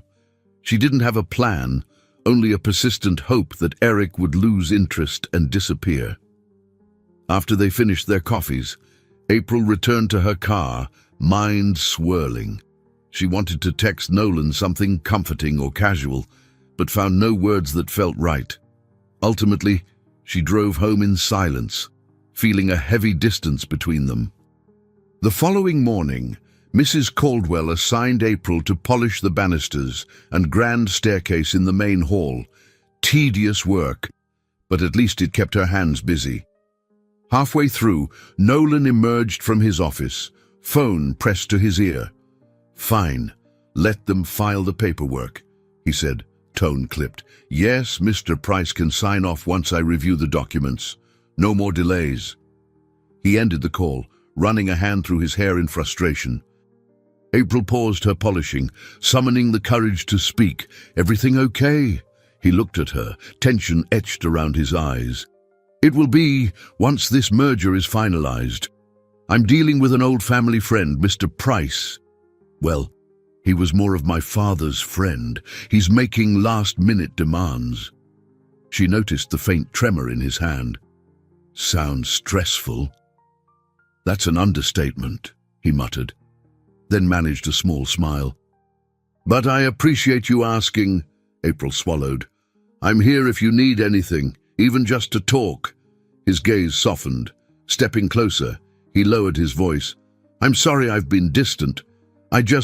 When I get overwhelmed, I shut people out." She forced a reassuring smile. "I understand. You don't owe me an apology." He looked as if he wanted to say more, but footsteps in the corridor caused him to straighten.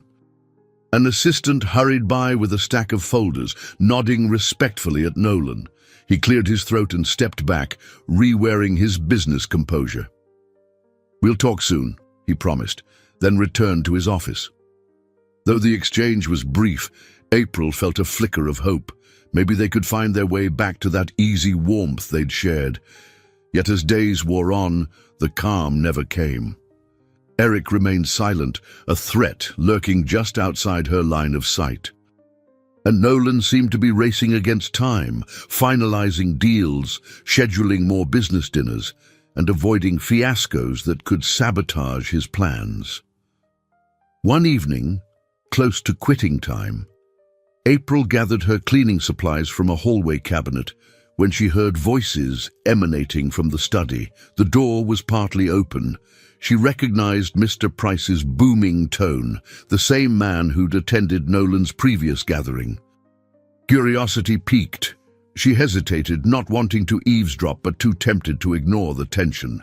"It's a simple matter," Mr. Price was saying. "Your father would have signed off without this much fuss." "My father isn't here," Nolan replied, voice tight, "and I won't sign until I'm certain the terms are fair." Mr. Price gave a sardonic laugh. "You're more stubborn than he was. Watch your pride, boy. It can topple empires." April winced at the condescending edge in Mr. Price's voice. She heard Nolan's sharp intake of breath. "I'm not my father. I'm trying to do right by his legacy, but on my terms." "Legacy?" Mr. Price scoffed. "You're a caretaker of his empire, nothing more. Remember that before you start claiming ownership." April's pulse pounded at the harsh words. Before she could retreat, the door swung open, and Mr. Price stepped out, nearly colliding with her. He narrowed his eyes in recognition. "You again," he said, voice dripping with disdain. She lowered her gaze, clutching the cleaning supplies. "Excuse me," he sniffed, adjusting his expensive watch. "Does Nolan let all his staff linger outside private conversations?" "I'm leaving now," she muttered, stepping aside. He brushed past her, then paused. "You're the woman from that night, the one assisting with the event." He eyed her uniform. "Looks like you're still polishing floors, after all." April bit back a retort, forced a polite smile, and hurried away. Once she was out of sight, she let out a shaky breath. What is Nolan dealing with? She'd known Mr. Price was important, but the man's cruelty was startling. If he spoke to Nolan that way, perhaps the pressure was even worse than she realized. Her sympathy for Nolan swelled, but so did her own fears. She sensed the mansion's atmosphere shifting, cracks forming in the walls Nolan had so carefully constructed around his father's legacy and his own emotions. Between doubt and desire, we're dancing on a fragile wire, she thought, picturing how one gust of Eric's manipulations or Mr. Price's demands could send them all tumbling. 2 days later, as a grey dawn broke over Seattle, April's phone erupted with frantic texts from Mariam. Come quickly, something's wrong at the mansion. Throwing on her clothes, April raced out the door, adrenaline pumping at the implied urgency. She arrived to find the security gate open and Willis, the guard, directing employees inside with a grim expression. A group of staff huddled in the foyer, whispering anxiously. Mariam spotted April and hurried over, eyes wide. "There was a break-in last night," Mariam exclaimed. "Well, not exactly. The alarm didn't trigger. But some files in Mr. Sanders's office are missing, and a window was found broken." April's heart dropped. "Is he all right?" "He's fine, just furious. The police are in the study now." Without waiting for more details, April navigated the swirling crowd to find Nolan.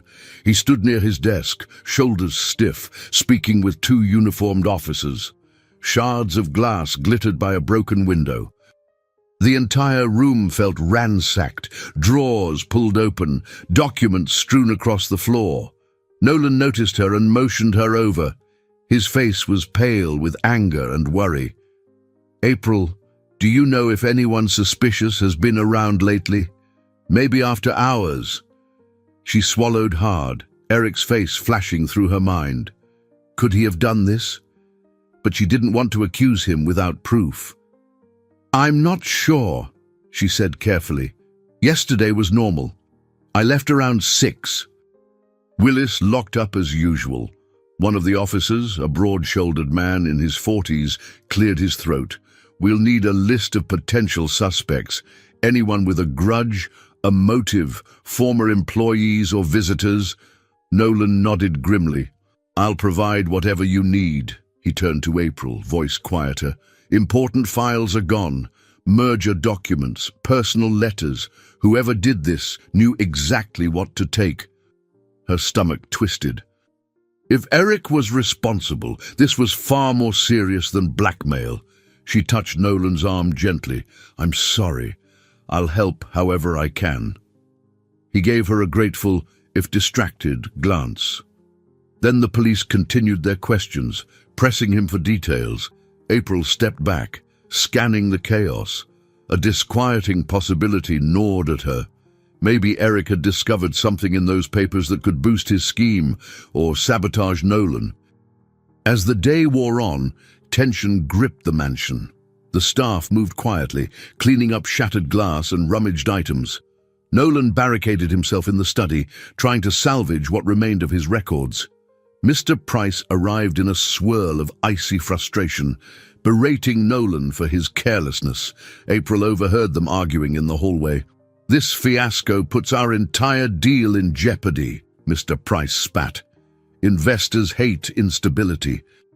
"Don't you realize that?" Nolan's composure slipped. "I didn't invite a break-in, Price. You act as if I wanted this to happen." Mr. Price glowered. "Your father would never have let such a security lapse occur. I'm warning you, fix this before it unravels our agreements." He stormed off, ignoring April as she flattened herself against the wall to avoid being trampled. She sighed, shaking her head.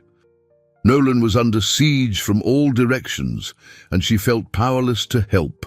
Gathering her courage, she knocked softly on the study door after Mr. Price left. Nolan's voice invited her in.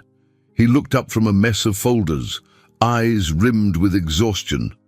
"You don't have to be in here," he murmured. She took a careful step forward. "I wanted to check on you. This is a lot." He scrubbed a hand down his face. "You think—" His tone was edged with bitterness, but he quickly softened. "Sorry, I'm just my father's old letters, personal notes about the business. They're gone. Whoever did this was thorough. The police think it might be an inside job or someone with inside knowledge." April's throat tightened. "You're thinking about Eric, aren't you?" Nolan's expression darkened. "Yes, I haven't ruled him out. He shows up here once, then days later, my office is ransacked." He paused, searching her eyes. "Are you sure you're telling me everything?" She swallowed. "I told you all I know. He threatened me to get access to your investors, but I didn't help him, I swear." He exhaled, tension easing slightly from his face. "I believe you, But if he's desperate, who knows what he'll try? Pushing the folders aside, he reached for her hand. April, I can't stand the thought of you being caught in his crossfire. She nodded, heart aching for him. I'll be careful. His grip tightened. We'll be careful. He let out a ragged breath, then rose abruptly, pacing the room. I can't afford to let this destroy everything. My father's empire, this merger, it's all on the line. April watched him, her emotions churning. Nolan, maybe it's time to step back, to think about what you really want. The price of upholding your father's legacy, is it worth all this pain? He stopped in mid-step, eyes flicking to hers, conflict etched on his features. I don't know, he admitted, but I've come too far to let it collapse now. Silence enveloped them, thick with unspoken fears. April's mind drifted to the closeness they'd shared, how it felt in those unguarded moments. Now, everything hung by a thread, threatened by external forces and old ghosts that refused to rest. After a moment, Nolan spoke again, voice softer.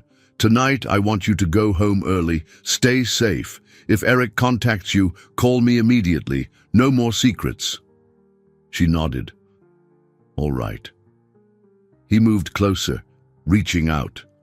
For a heartbeat, April thought he might embrace her, but the moment passed, and he simply let his hand linger near hers.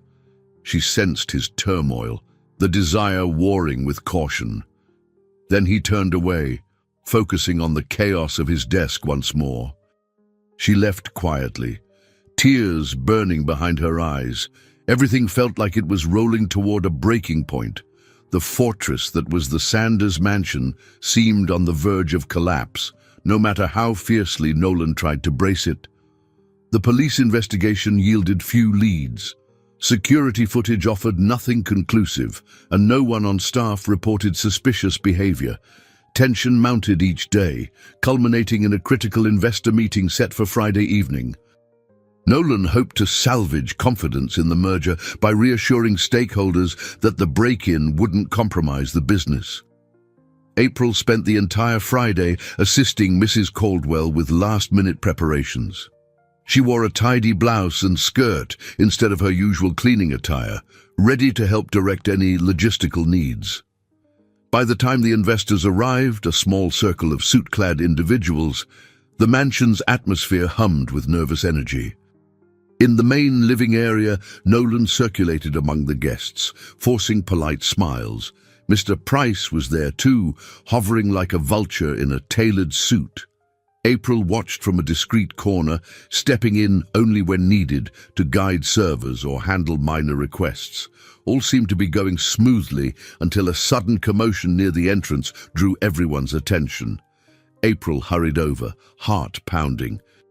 There stood Eric, leaning casually against the doorframe, wearing a confident grin that made her blood run cold. Several guests turned in confusion. Mr. Price arched an eyebrow, eyeing Eric's casual attire with disdain. April rushed forward, voice hushed and urgent. You can't be here. Eric smirked, speaking louder than necessary. I'm here to see Nolan Sanders. Got a business proposal to discuss. Murmurs rippled through the group. Nolan pushed past the guests, eyes blazing. What the hell are you doing here? Eric held his hands up in mock surrender. Relax, man. I'm just trying to pitch an opportunity. Seems your father's old files might interest a few folks here, too. He tapped his jacket pocket with a sly wink. Nolan's jaw tightened. You're trespassing. Get out, or I'll call the police. Eric shrugged, scanning the stunned faces of the investors. Go ahead. But maybe they'd like to hear about the documents I found. Some interesting deals your father never disclosed publicly. Could be big news. A ripple of alarm crossed Mr. Price's face, and the investors exchanged worried glances. Nolan's voice shook with rage. You broke into my study. Eric shrugged, feigning innocence. I merely acquired what you refused to share. Let's just say your father had complicated financial arrangements. Some might call them questionable. Investors might call them scandalous. The room erupted in hushed gasps and frantic questions. Mr. Price tried to usher the investors to another area, but curiosity held them in place, eyes darting between Nolan and Eric. April's heart hammered. This was worse than she ever imagined. Eric planned to publicly humiliate Nolan, leveraging stolen information for personal gain. Nolan stepped forward, fists clenched. April grabbed his arm, trying to calm him. "He wants a scene," she whispered. "Don't give it to him." "Too late," Eric crowed. "It's quite a scene already." One of the investors, an older woman with silver hair, spoke up. "Is this true, Nolan? Were there undisclosed liabilities left behind by your father?" Nolan's face paled. "I'm not aware of any. This man is trying to exploit half-truths for profit." Mr. Price cut in, voice tight with desperation. "We need confirmation that the father's finances are clean. Otherwise, we can't proceed with the merger. This is a serious breach of trust." Panic flared in Nolan's eyes. April saw his carefully constructed facade fracturing under the weight of Eric's ambush. She stepped between them, turning on Eric. "How dare you barge in here, humiliating Nolan in front of his associates? You're doing this for money." Eric scoffed. "You know me, April. I always find a way to land on top." She trembled with fury. "You're pathetic," he smirked, then returned his gaze to Nolan. "Let's talk terms. I'll hand over all the documents, everything that could tarnish your father's name, if you introduce me to your investors as a potential partner. I have business ideas. I just need a foot in the door." A stunned silence fell. The audacity of the demand was staggering. Mr. Price whispered urgently to an investor, the two stepping aside for a hushed conference. Nolan looked at Eric, expression a mix of horror and contempt. Finally, Nolan spoke, voice trembling. "You think I'd let you blackmail me in my own home, sabotage everything my father built?" He glanced at April, anguish in his eyes. Then he inhaled, turning to the investors. "If you choose to believe this intruder's lies, you're free to back out, but I refuse to be extorted." Mr. Price exploded. "Refuse? This scandal will rock the foundation of your entire enterprise. For God's sake, Nolan, do something." Eric folded his arms, looking amused. "Tick-tock, Mr. Sanders." In that moment, April felt the air leave the room. She saw Nolan on the brink of losing all he'd worked for, the merger teetering, the investors recoiling in distrust. She wanted to help, to fix it, but the situation was careening out of control. Mr. Price turned to the investors, raising his voice. "We can't proceed under these conditions. The father's debts, these alleged hidden files, are unacceptable risks." He leveled a final glare at Nolan. "You've failed to maintain your father's legacy. I withdraw my participation in the merger." A chorus of uneasy agreement followed as the other investors began murmuring about stepping away. Eric watched with a smug grin, stepping back from the door. "I'll see myself out," he said lightly. "Let me know if you change your mind about my offer." He disappeared into the night, leaving ruin in his wake. One by one, the investors filed out, muttering apologies and regrets. Mr. Price was the last to go, fixing Nolan with a look of utter disappointment. Then the door closed behind him and silence blanketed the foyer. April reached for Nolan's hand, but he pulled away, eyes brimming with anger and despair. "It's over," he whispered, voice hollow. "He destroyed everything." She had no words as she watched him stagger back, the weight of loss crushing him. Outside, wind rattled the windows as if the storm had finally broken through. Everything they'd built, the trust, the fragile closeness, lay in shattered pieces around them, and in that moment it felt like there was no going back. In the aftermath of Eric's ambush, an oppressive silence gripped the mansion. The lavish rooms, once brimming with possibility, felt hollow. The staff tiptoed through corridors, afraid to draw attention to the shattered dreams that lingered like ghosts. Nolan locked himself in his office for days, refusing visitors. Even Mrs. Caldwell spoke in hushed tones, her usual brisk efficiency dimmed by uncertainty. April stood by the library window one morning, gazing at the drizzle outside. The Seattle sky matched the pallor of her mood, grey, tired and bleak. She ached to reach Nolan, to offer comfort, but he'd grown distant again. His failure to secure the merger weighed on him, and she saw the toll in the dark circles under his eyes, the haunted stare he wore when he thought no one was looking. Mariam found April there, arms crossed over her chest, brow furrowed. "He's punishing himself," Mariam said softly. "Blames himself for trusting the wrong people," April sighed. "He's also angry with me, whether he admits it or not. Eric is my past, and that past walked in here and wrecked everything." Mariam touched her shoulder. "Eric did this, not you. You tried to warn Nolan, he just didn't see it coming." But April knew it wasn't that simple. Their connection had opened them both to vulnerability. If only she'd been stronger, more proactive, maybe Eric wouldn't have had the chance to sabotage Nolan's life. Guilt gnawed at her. Late that afternoon, she finally mustered the courage to knock on Nolan's office door. When he answered, his voice sounded rough, as if he'd gone too long without sleep. She pushed inside to find him hunched over his desk. Papers lay crumpled, scattered with half-finished notes. He looked up, expression guarded. "April," he said, voice flat. "I'm busy." She approached, taking in the slump of his shoulders. "You can't go on like this. You haven't been eating, you've barely slept." He stood abruptly, eyes flashing. "Don't tell me how to handle my own crisis." The sharpness stung, but she refused to retreat. "I'm worried about you, we all are." He dragged a hand through his hair, exhaling shakily. "I appreciate your concern, but there's nothing to be done." The merger collapsed. Price withdrew support. The other investors followed.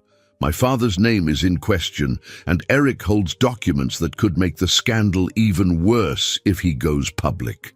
She felt a pang of helpless anger. "So you're just going to let him win?" Nolan's face twisted in bitterness.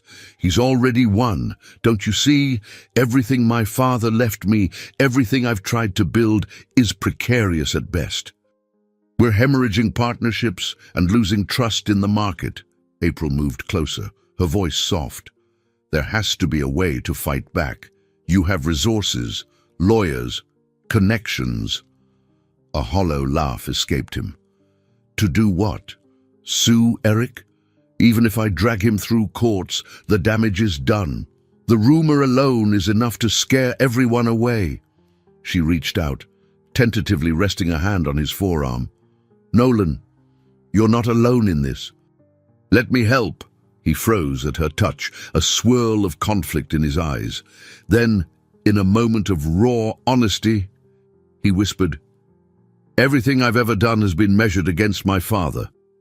I kept thinking if I just succeeded enough, if I just performed well enough, I'd prove I deserved to inherit his empire. Now it's all slipping through my fingers." Her chest tightened, hearing the depth of his insecurity. She wanted to pull him into an embrace, but he turned away, shoulders rigid. "I can't ask you to shoulder my failures," he said quietly. "There's nothing left to fix." She hesitated. "Is that how you see us? A failure?" He squeezed his eyes shut.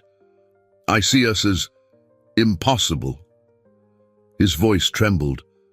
"Look what your past has done to my future. Look at the pain my father's legacy has inflicted on you. Do we really have a path forward?" A surge of hurt rose in her throat, but she forced it down. "If you're saying this is the end, then tell me plainly."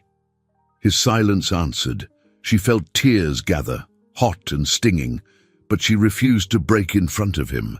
With a shaky breath, she turned and left, shutting the door behind her. In the hallway, her composure cracked. She pressed a hand to her mouth, stifling a sob. It felt like every fragile hope she'd clung to was crumbling under the weight of regret and mistrust. She rushed outside into the drizzle, tears mixing with rain. Somewhere in the distance, thunder rolled.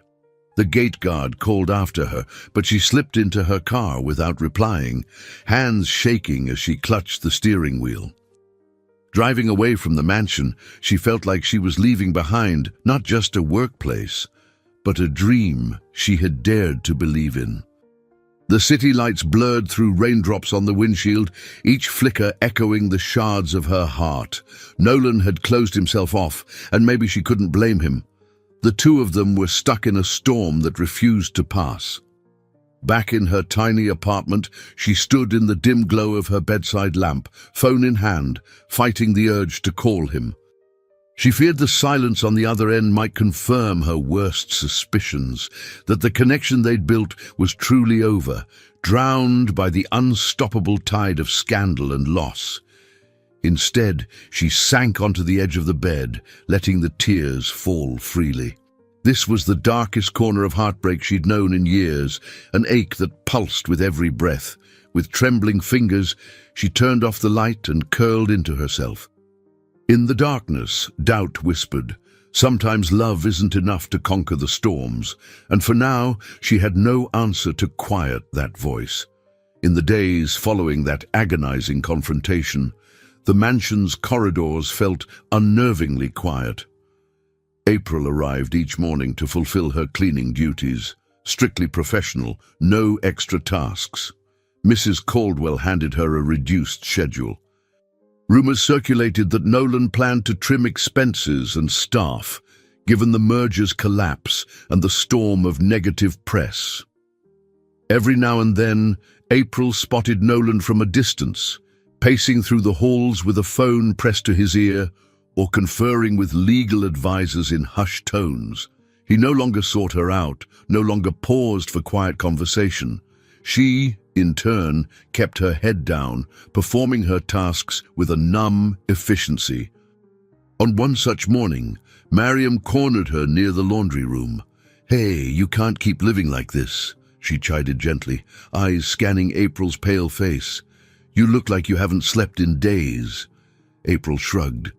Sleep doesn't come easily when every dream is a replay of how everything fell apart. Mariam's expression wavered between sympathy and frustration. "Have you talked to Nolan? Even just to check on him?"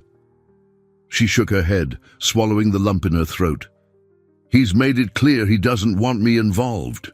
"He's hurting," Mariam insisted. "That's not the same as not wanting you. I've seen how he looks at you when you're not watching." April forced a hollow laugh. "Maybe before Eric wrecked his life. Now all he sees is the damage." Mariam's phone buzzed. She glanced at it, sighed. "I have to go handle something in the West Wing." Promise you'll at least take care of yourself." "I'll try," April whispered, watching her friend dash off. Finishing her work, April retreated to a seldom-used lounge at the far end of the mansion, seeking a quiet moment. To her surprise, she found Nolan there, staring vacantly at an unlit fireplace. A half-empty glass of amber liquid rested on a side table. She hesitated at the threshold, unsure whether to approach or slip away. He sensed her presence, turning his head slowly. His eyes were bloodshot, the lines on his face etched deeper with exhaustion. "April," he said, as if tasting the weight of her name. She swallowed, stepping inside. Should I go?" He didn't answer immediately, gaze flicking to the glass in his hand. "You can stay," he murmured finally. "I was just trying to remember a time this house felt alive. Maybe when my mother was here. She loved lighting the fireplace on cold evenings, turning it into a gathering place." April approached cautiously, arms folded protectively. "I never knew your mother was a part of this house." "She wasn't, for long. She passed when I was a teenager," he said, voice cracking ever so slightly. "But for a while, she filled these rooms with music and laughter. It hasn't felt the same since." April's heart clenched. She remembered how lonely the mansion had seemed even before everything collapsed. "I'm sorry," she offered, feeling the words were woefully inadequate. Nolan nodded, swirling the drink. "I used to think if I made this place successful, if I upheld my father's reputation, maybe I'd recapture a piece of what it once was. But now I see how foolish that was. You can't resurrect the past." Silence enveloped them. April's eyes stung with tears she fought to hold back. "No, you can't," she agreed softly. "But you can build something new, something that's yours, not your father's." He laughed bitterly. "Something new, after all that's happened. Investors have fled. Mr. Price is out for blood. My father's name is tarnished. And Eric, God knows what else he has in store." She moved closer, voice trembling with emotion. "Don't let Eric or your father's memory define you. You're more than your family legacy. And you can do more than cling to a broken dream." He looked at her then, eyes heavy with regret. "I'm sorry I blamed you. In my anger, I pushed you away. But every time I look at you, I remember how much I lost, and how close I came to finding something real." Tears blurred her vision. "Nolan," she breathed, not trusting herself to say more. He rose from the chair, swaying slightly. She realized he might be tipsy or simply exhausted beyond measure. "Let me see you home," he said, though the tone sounded more like a question than an offer. She hesitated. There was so much pain between them now, yet beneath it she still sensed the quiet spark that had drawn them together. "All right," she managed, voice unsteady. They walked side by side through the corridor, bypassing the staff exit. Outside, the evening sky lay bleak and grey. Nolan insisted on retrieving his car and driving her. April bit her lip, worried about his condition, but he seemed steady enough once they got going. The drive was silent, broken only by the purr of the engine. When they reached her apartment complex, he parked at the curb. She could feel the weight of unsaid words filling the car's interior.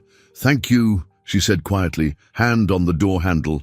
He closed his eyes, a pained expression crossing his face. "I don't know how to fix any of this, April." She fought the impulse to lean over and take his hand. "Just take it one step at a time. If you need me, I'm here." His throat worked as he swallowed. "I'm not sure I deserve that, but thank you." He reached up, gently brushing a stray tear from her cheek. Then he lowered his hand, letting the silence linger between them. Unable to bear the ache any longer, she slipped out of the car, murmuring a goodbye. The door clicked shut, and he pulled away slowly, leaving her standing on the curb as dusk settled. The echo of his headlights flitted across the cracked concrete, then vanished. April pressed a palm to her chest, inhaling the cool evening air. "He's hurting so much," she thought. "We both are." And yet a faint ember of hope glowed inside her, hope that maybe, through the rubble of shattered dreams and broken promises, something new might still rise. But before that could happen, they'd have to confront the past that refused to die. The next morning arrived with a soft pink light painting the Seattle skyline. For the first time in days, there was a hint of sun breaking through the cloud cover. April clung to that fragile brightness as she dressed and headed for the mansion, determined to face whatever lay ahead with renewed resolve.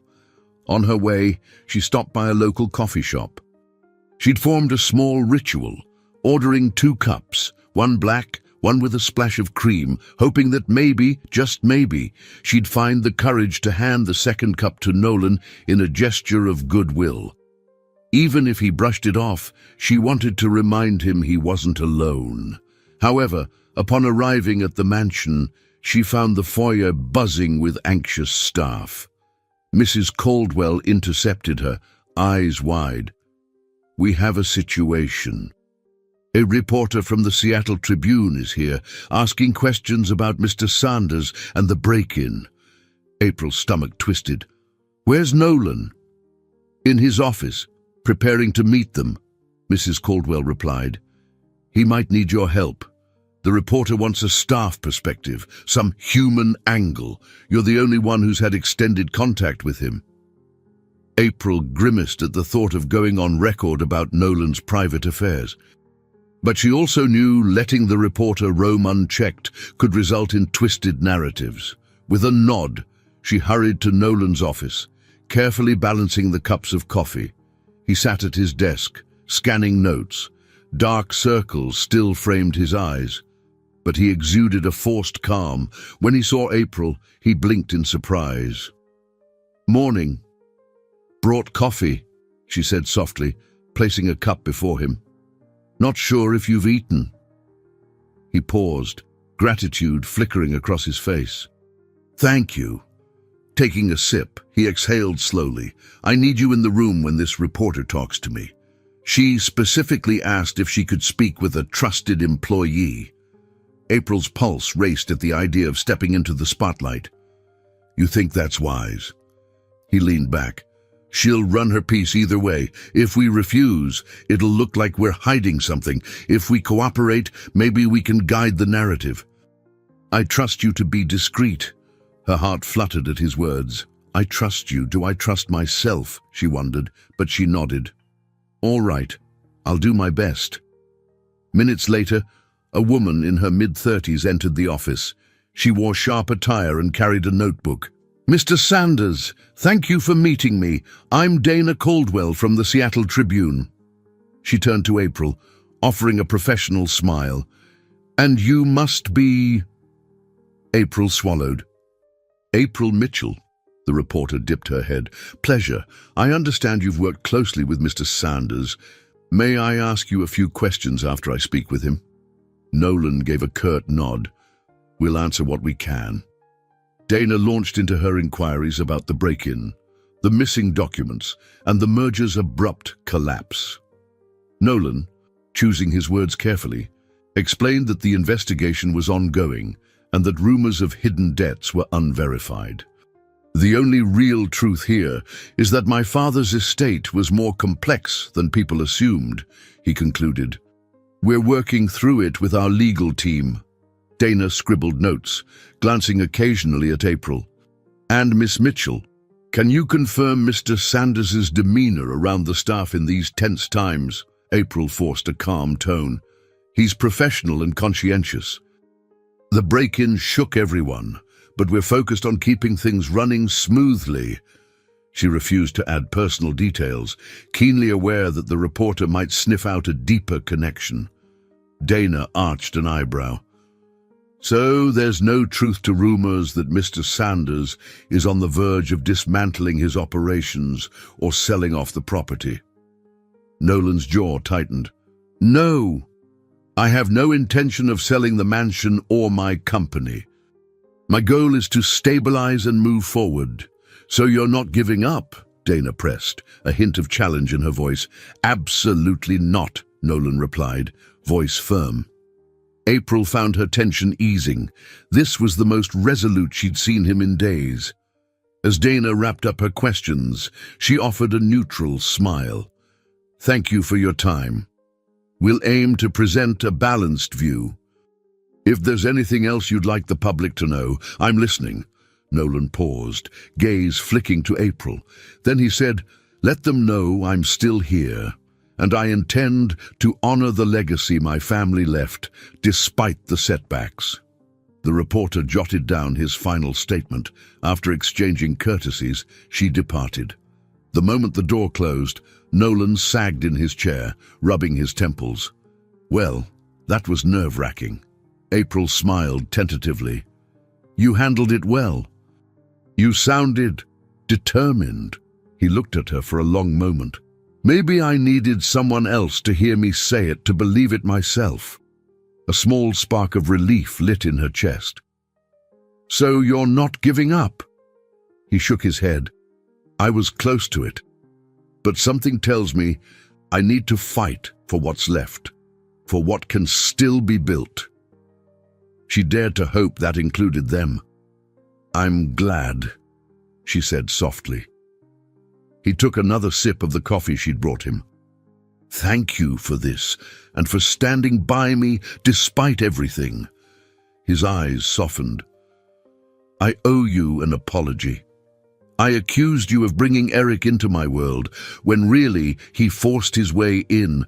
I was angry at him, at myself, at my father. It was easier to push you away than face my own failings." She moved closer, tears prickling. "I understand. Honestly, I did blame myself for a while. But I see now, Eric's actions were his alone. All we can do is decide how to respond." Nolan exhaled, setting the cup down. "Then let's respond by finding a path forward, if that's still what you want." She blinked away tears. "It is." A faint smile lifted the corners of his mouth. "Good. Because I'm going to need you if we're going to rebuild. This might be the hardest thing I've ever done. But I can't do it alone."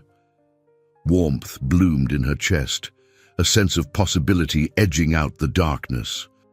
"We'll figure it out," she promised, "one step at a time." They sat in companionable silence, the tension of past days slowly unraveling.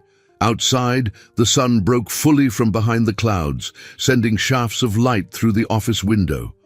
Neither missed the symbolism in that gentle glow, the promise that no storm lasts forever. With renewed determination, Nolan put his legal team on Eric's trail. Over the next few days, they managed to confirm that Eric had indeed stolen documents from the Sanders mansion. However, proving the break-in might still be an uphill battle. Most of the evidence was circumstantial. Eric's sudden knowledge of private transactions, his threats, and the partial alignment of footprints found near the broken window. Despite these hurdles, Nolan refused to back down. He spent long hours with his attorneys, drafting a lawsuit for theft and defamation. April saw him transform from a man battered by loss into a force fueled by righteous anger. She admired this shift, though she worried about Eric's potential retaliation. One afternoon, she and Nolan holed up in the study, sorting through files the investigators had retrieved. They catalogued what remained, searching for anything that might contradict Eric's claims of hidden debts. April's gaze wandered across old photographs pinned to a corkboard, Nolan's father smiling with various business partners, decades of sealed deals captured in still frames. A rap on the door interrupted their work. Mrs. Caldwell appeared, expression tense. "Mr. Sanders, your visitor has arrived." Nolan arched an eyebrow. "Visitor?" "Eric," she clarified with thinly veiled distaste. "He insists he has information you'll want to hear." April's stomach dropped. "He's here." "How did he get past security?" "He's waiting in the foyer. Security's ready to escort him out if you say the word, but he's claiming a negotiation might be possible." Nolan went rigid, face clouding. "That man's nerve is astounding." He glanced at April. "Do you think we should hear him out?" She frowned, remembering all the damage Eric had wrought. "It might be worth listening, just to see what he's up to." Nolan's lips pressed into a hard line. "All right. Let's do this." He turned to Mrs. Caldwell. "Show him into the sitting room. We'll be there shortly." When Eric stepped into the sitting room, April and Nolan found him examining a framed painting on the wall, posture annoyingly casual. Eric wore a fitted suit, hair slicked back as if he'd just left a high-end salon. He flashed a triumphant grin when he saw them. "Your security's intense," he quipped, straightening his lapel.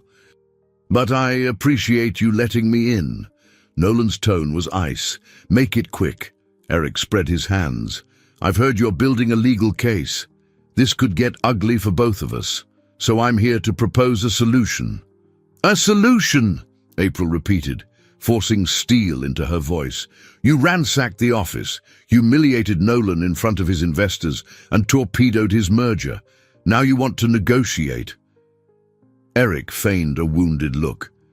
Come on, I did what I had to. Business is cutthroat, but I'm not unreasonable. I'll return all the documents and sign a confidentiality agreement for a price. Nolan's eyes narrowed. What price?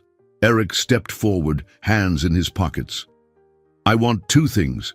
First, a sizable settlement, enough to fund my own venture. Second, an introduction to some of your remaining business contacts. If we play this right, nobody has to know the details of our little agreement. April's blood boiled at the audacity. You think you deserve a payoff for committing a crime? Eric shrugged dismissively. If you don't want to pay, that's fine. We can battle it out in court. I may lose, or maybe the negative headlines will be enough to bury any chance of you recovering from this. Either way, I've got nothing to lose. Nolan took a measured breath, clearly trying to rein in his temper. Let me be clear. I will not reward theft and blackmail. If you have an ounce of self-preservation, you'll hand over those documents and vanish. Eric's grin sharpened. That's your final word. Nolan stepped closer, voice trembling with anger. Final word. For a moment, tension crackled in the air, thick enough to suffocate. Eric's eyes flicked to April, a mocking glint in his gaze. So you're giving up your best chance at a quick fix, just to save your pride? Isn't that right, April? You know better than anyone how stubborn he can be. April stiffened, a flood of memories flashing through her mind. Eric's false promises, their painful breakup, the blackmail that led them here. She stared him down. I'd rather watch you face the full consequences of your actions than see Nolan stoop to your level. Eric's eyes hardened, but he kept his composure. Then I guess we're done. Enjoy the legal battle. I'll make sure the tabloids stay interested. He spun on his heel, headed for the door. Nolan didn't move, fists clenched at his sides. After Eric left, the hush that fell was deafening. April released a shaky breath. He's calling your bluff. He thinks you'll cave eventually. Nolan pinched the bridge of his nose, exhaling a slow, steady breath. He's threatening to drag this out indefinitely, but I won't let him win, even if it means risking everything. A swirl of worry and admiration stirred in April's chest. She feared the toll a drawn-out battle might take on Nolan, on them both. Yet she couldn't deny her respect for his integrity. She touched his shoulder lightly. We'll do whatever it takes to expose him. He reached up, covering her hand with his. We will, he agreed. And if there's any justice left in this world, people like Eric don't triumph forever. She squeezed his hand, wishing she could share his certainty, but a whisper of doubt gnawed at her.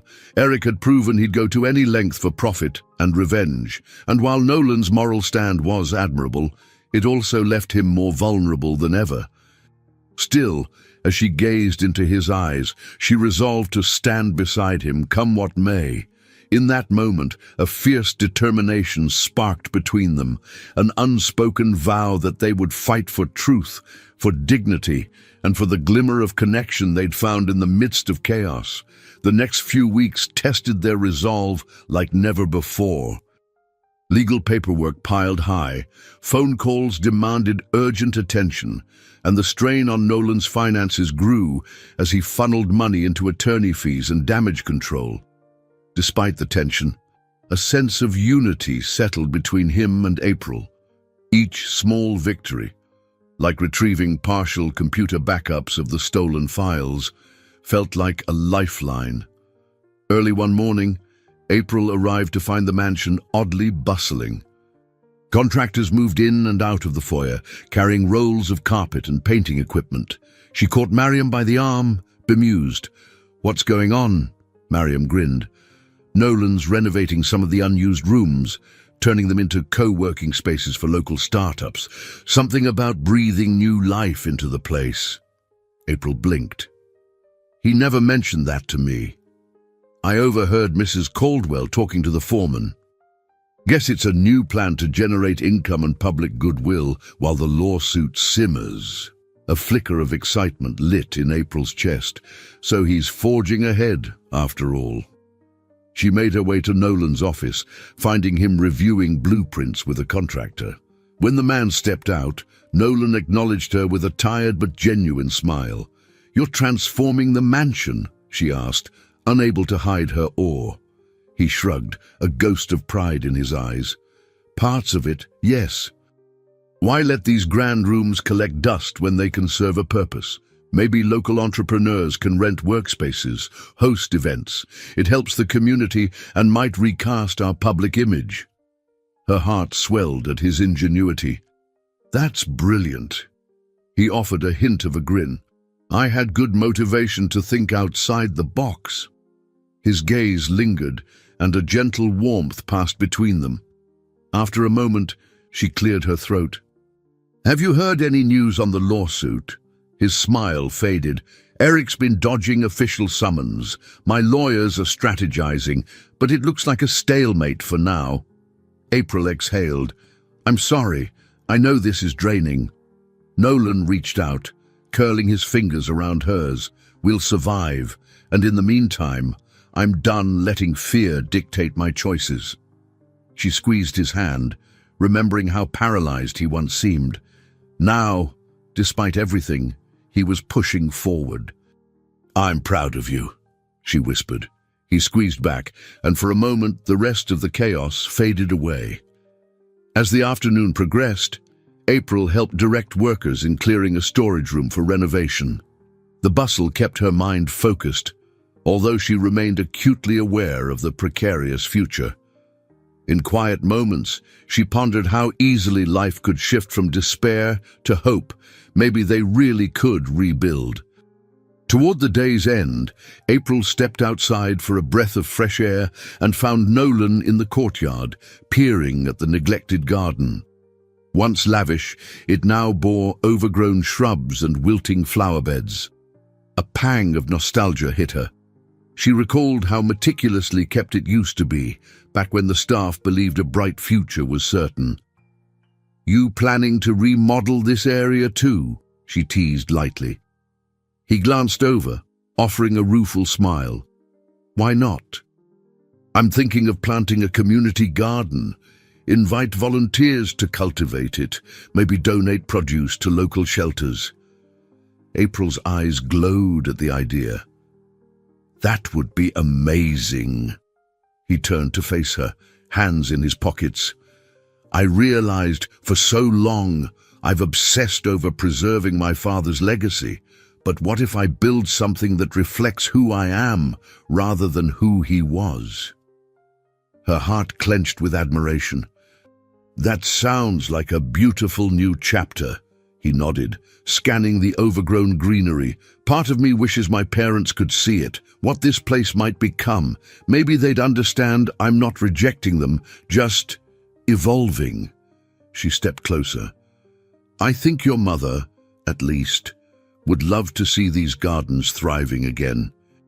And your father, well, maybe he'd come around once he realized you're achieving success in your own way." He reached for her hand, a thoughtful expression crossing his face. "April, there's something I've been meaning to ask. After all this, do you see yourself staying here as more than just an employee? I want you to have a real role, if you'd be willing. Project manager, event coordinator, whatever title fits." "I trust your instincts." A surge of emotion welled in her chest. She recalled her dream of being more than her circumstances allowed, of finding a life beyond endless cleaning shifts. "You'd trust me with that?" He smiled gently. "I already do. I've seen how you handle vendors, staff, unexpected disasters, even me at my worst." She laughed softly, tears pricking her eyes. "In that case, yes, I'd be honored." His expression brightened, relief and gratitude mingling. "Then let's rebuild this place, our way." They turned back to the tangled garden, and for a moment, April imagined it bursting with new blossoms, vibrant colors, and visiting neighbors stopping by to take in the beauty. In the distance, She could almost hear laughter echoing through the halls, feel the hum of renewed energy. A buzzing from her phone jolted her back. Glancing at the screen, she recognized her landlord's number. She stepped aside to answer, bracing herself for more talk of overdue payments. Instead, Mr. Donovan sounded almost cheerful. "April, I just wanted to confirm your balance is fully paid. I received the last check. Everything's in order." A wave of relief washed over her. She thanked him and hung up. "One less weight on my shoulders," she thought. Turning back to Nolan, she found him watching her curiously. She smiled, voice trembling with quiet joy. "Rent's finally sorted. I'm free of that burden." He laughed, pulling her into a swift, impulsive hug. "That's incredible news." She leaned against him, inhaling the faint scent of his cologne. Even as they stood in a neglected courtyard, overshadowed by looming challenges, she felt a surge of hope she hadn't known in a long time. They were creating something new, together. Maybe it wasn't guaranteed to succeed, but at least they weren't trapped by old shadows anymore. The sun dipped behind the mansion's eaves, casting elongated silhouettes across the cracked pathways. April turned her face upward, letting the last rays of daylight warm her skin. Beneath the emerging twilight, she and Nolan stood hand in hand on the cusp of tomorrow. For the first time in a long while, the future didn't feel like a threat. It felt like a promise. April stood in the newly converted co-working space, formerly one of the mansion's grand sitting rooms, admiring the transformation. Where once polished furniture stood collecting dust, rows of modern desks and ergonomic chairs now invited collaboration. Soft lighting brightened the high ceilings, and a large mural of Seattle's skyline graced the far wall. The energy in the air felt charged with possibility.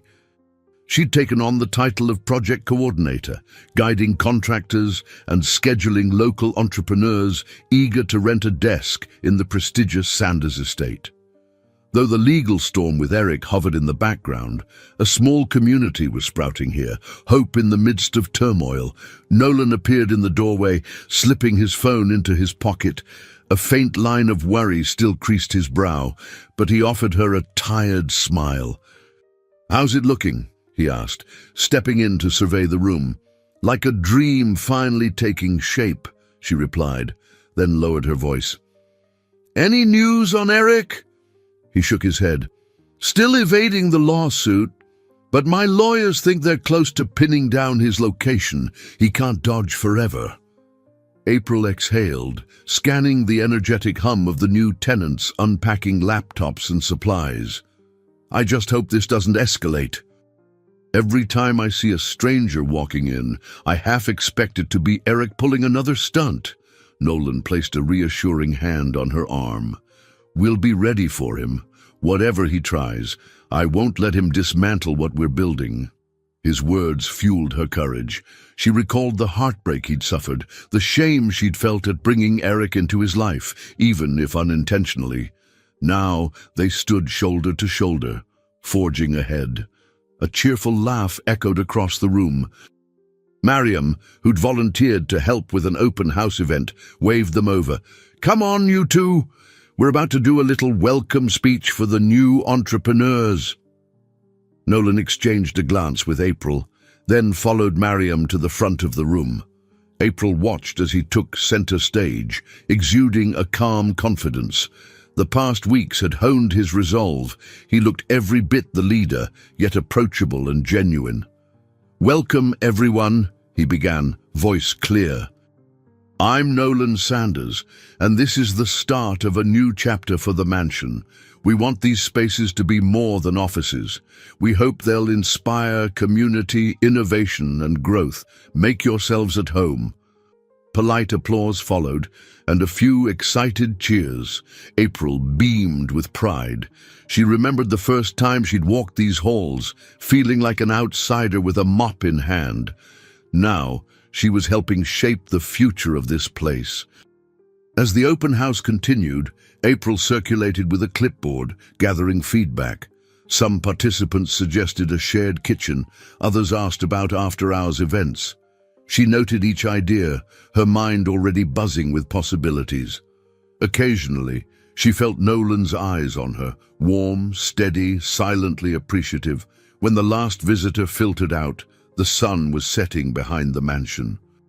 April and Nolan found themselves alone, tidying up stray cups and leftover brochures.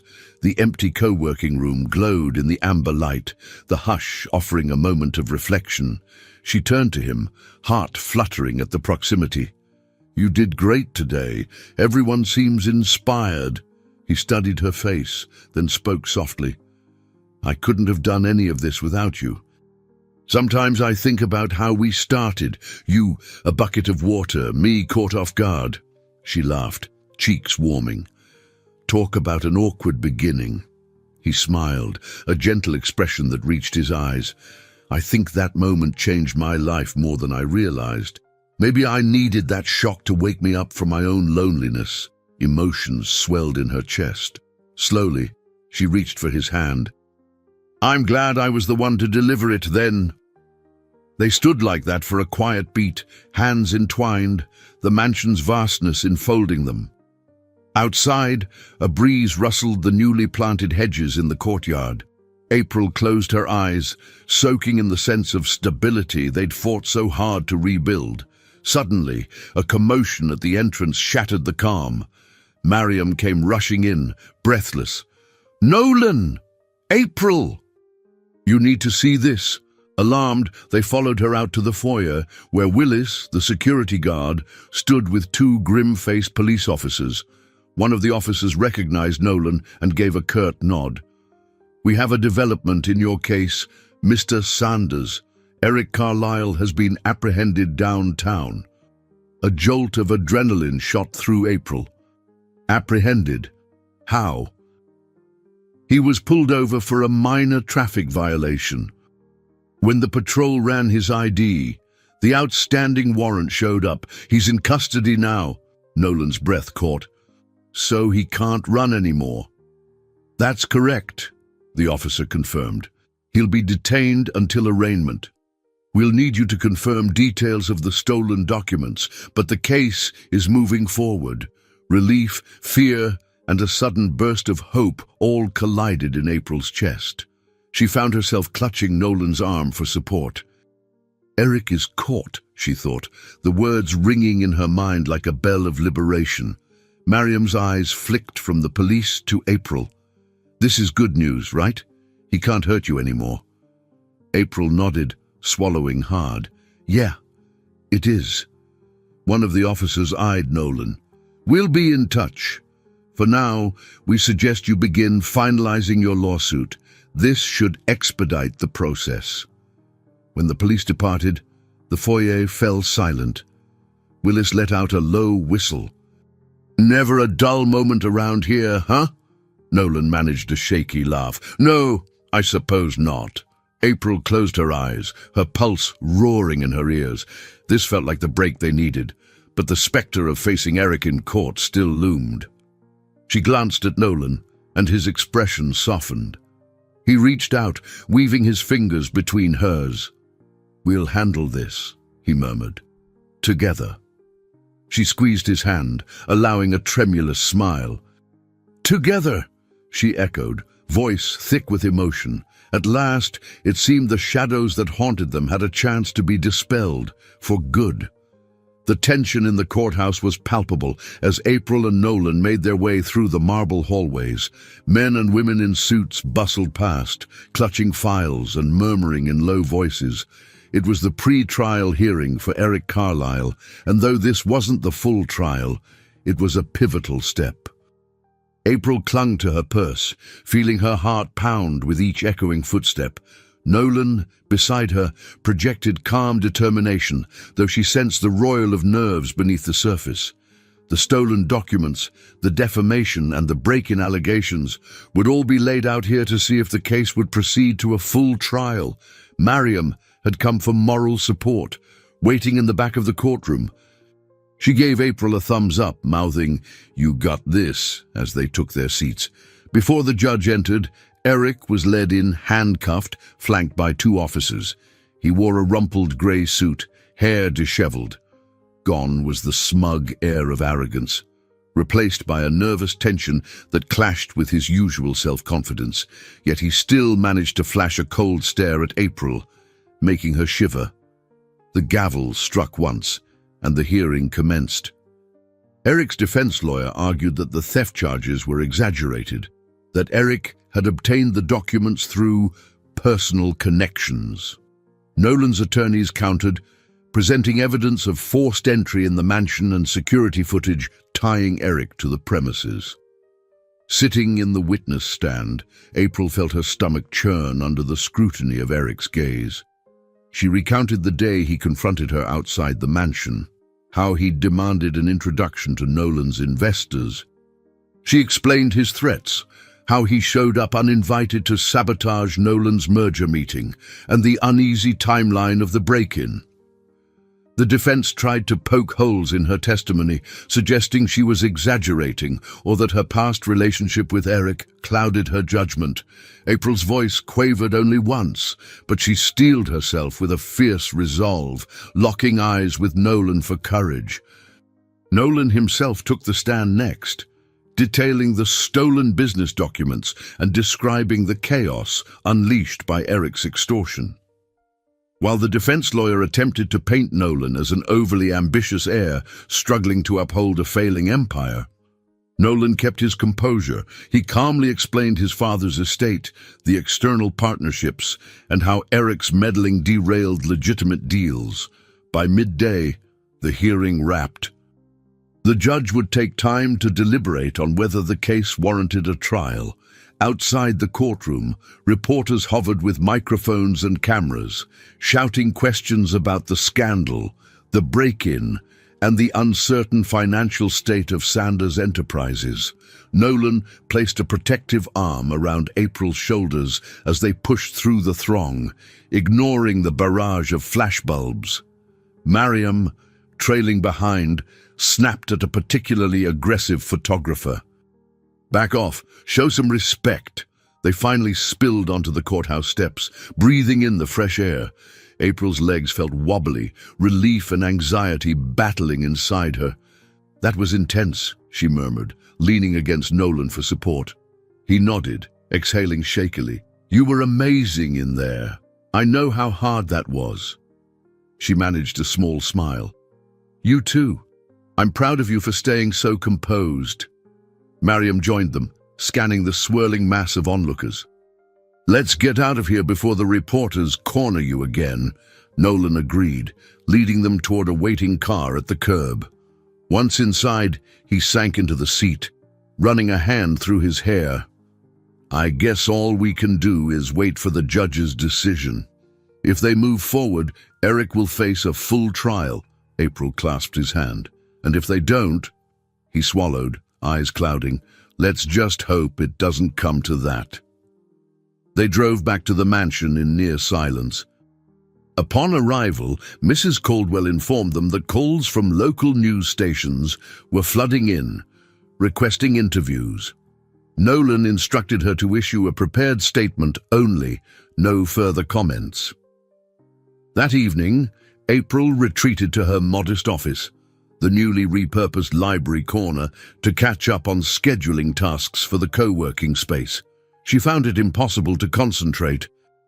Every few minutes, her thoughts drifted to the courtroom, Eric's defiant stare, the judge's impassive face, the tension in Nolan's voice. Eventually, Nolan appeared in the doorway, leaning against the frame. "Long day," he said softly. She nodded, pushing aside a stack of papers. "I just hope the judge sees through Eric's lies." He stepped forward, hesitating. Then, with a quiet exhale, he laid a gentle hand on her shoulder. "No matter the outcome, I wanted you to know how grateful I am. If you hadn't stood up there and told the truth, I'm not sure I'd have the strength to keep fighting." Her chest tightened at the sincerity in his voice. She turned in her chair, looking up at him with a soft smile. "We fight together, remember?" His lips curved in a faint grin. Yes, together. They lingered in that hush for a moment, the weight of the day slowly easing. Outside, dusk painted the sky in pale violets, a reminder that even after the harsh glare of the courtroom, night could bring calm.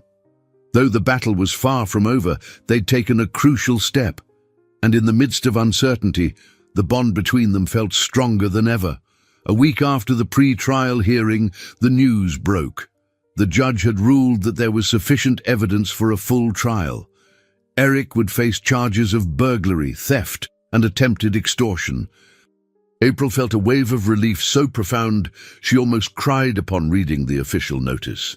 She found Nolan in the co-working space, sharing the update with a group of supportive entrepreneurs who cheered at the news. Things moved quickly after that. Nolan's legal team prepared for trial, gathering witness statements and lining up character references. Meanwhile, the co-working space thrived, drawing local media attention that helped offset negative stories tied to Eric's crimes. When a local journalist came to interview the new tenants, they praised the rebirth of the Sanders mansion, a testament to turning adversity into innovation. With each passing day, the gardens outside began to bloom with a renewed vigor.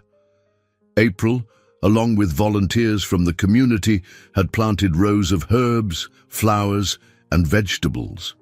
On weekends, families strolled through the paths, marveling at the transformation. The once nearly abandoned estate now felt alive, pulsing with shared hope.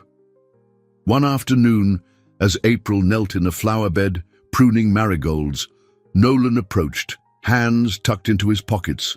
She tilted her head up, smiling at the sight of him. He wore casual jeans and a light jacket, having shed the formal suits he'd been buried in for months. "Beautiful," he remarked, gaze sweeping over the bright blossoms. April grinned. "They are, aren't they? I've never actually tended a garden before, but the volunteers have shown me the ropes." He crouched down beside her, gently touching a budding sunflower. "I've been so focused on corporate strategies that I almost forgot how satisfying it is to watch something grow from the ground up." She set her pruning shears aside. "It's grounding." "Literal new life." He nodded, studying her. "And how about you? After everything, are you happier here?" Warmth spread through her chest. "Yes. Despite the chaos with Eric, I finally feel part of something that matters, something that isn't just about survival." Nolan's eyes softened. "I'm glad." He glanced over his shoulder at the mansion. "I used to think these walls defined me, that if I couldn't maintain my father's standards, I'd be a disappointment. But seeing people use these spaces for new ventures, feeling the garden flourish, it's like letting go of old ghosts." She reached out, brushing a smudge of soil from his sleeve. "Letting go can be freeing." He caught her wrist lightly, voice tinged with gratitude. "You helped me see that, and I want to keep moving forward.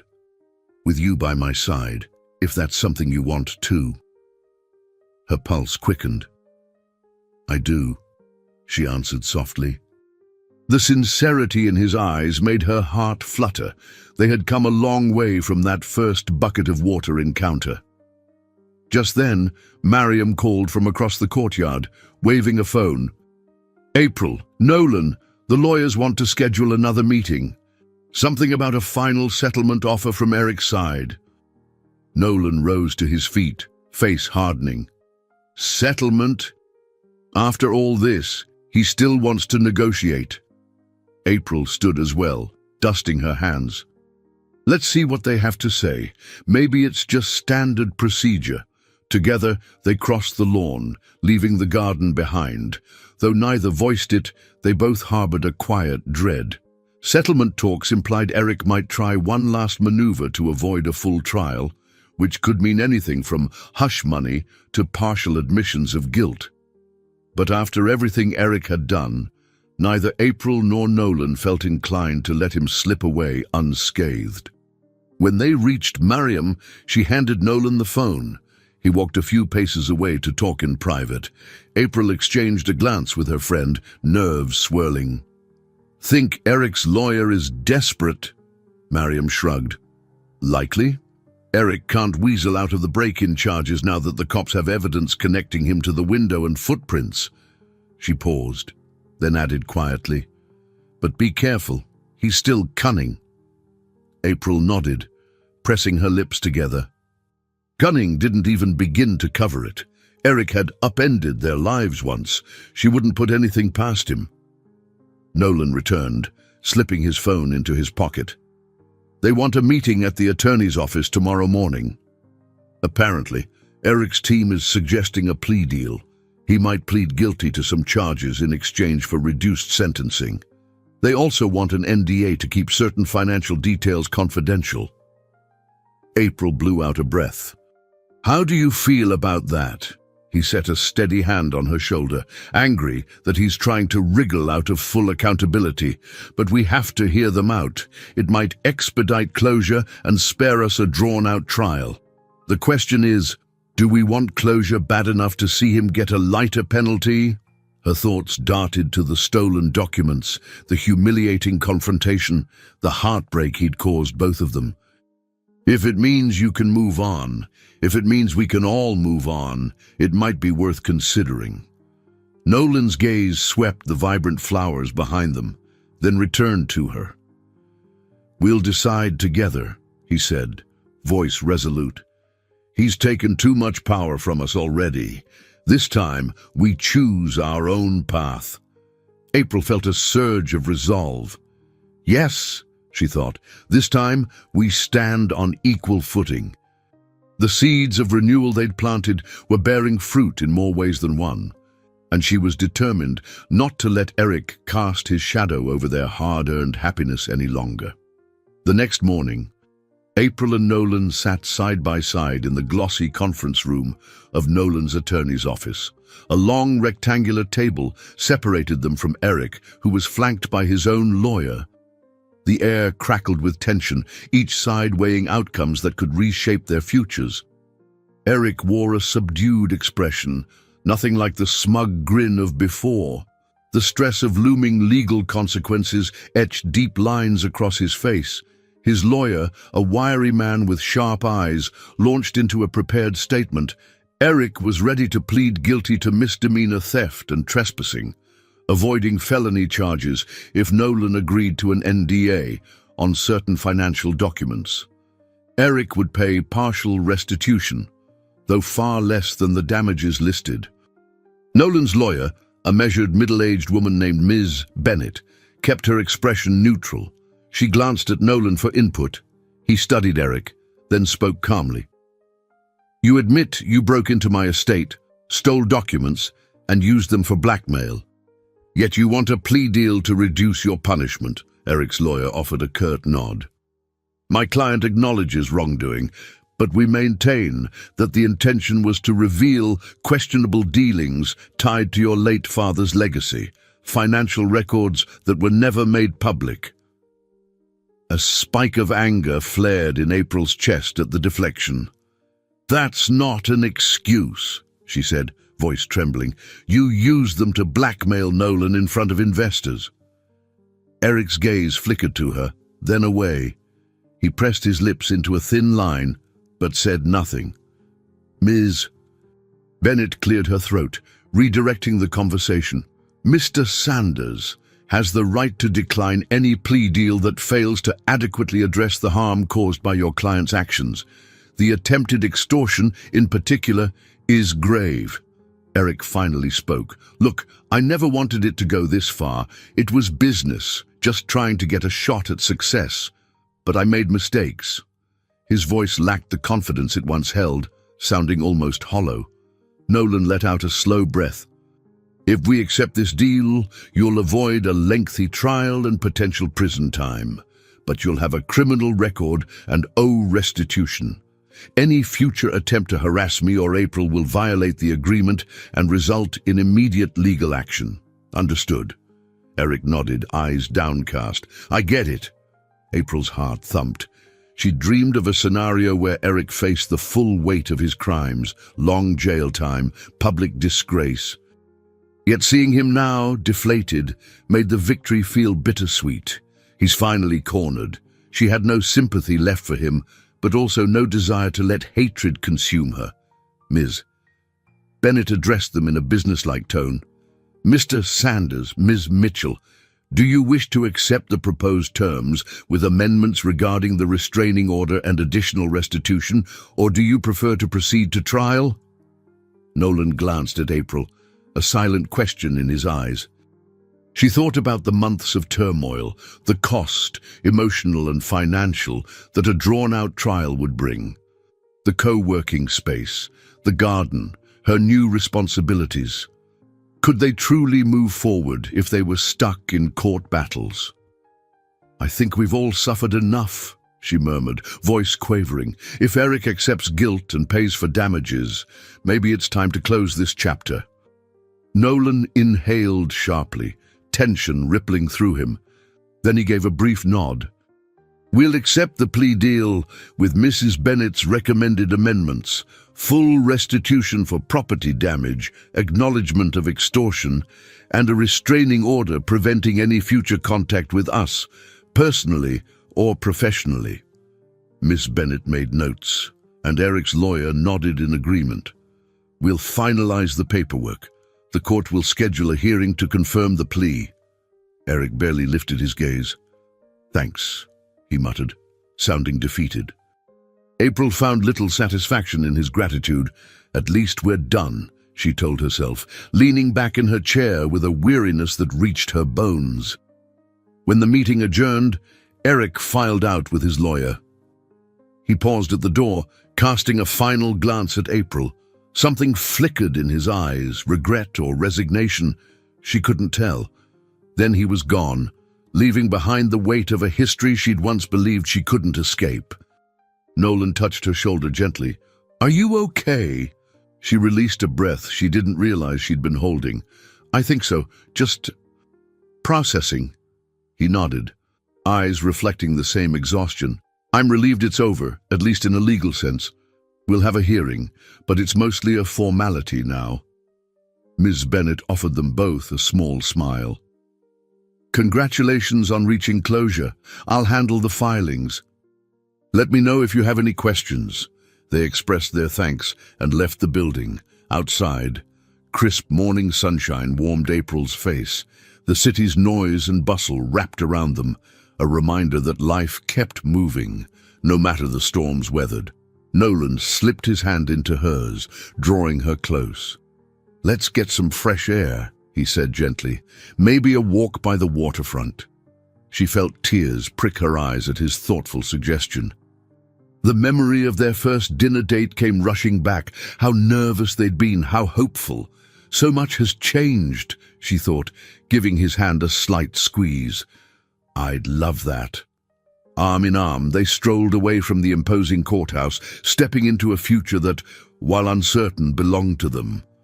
For once, April felt something close to peace settle in her chest. The final stand against Eric was done. Not perfect, not entirely fair, but done.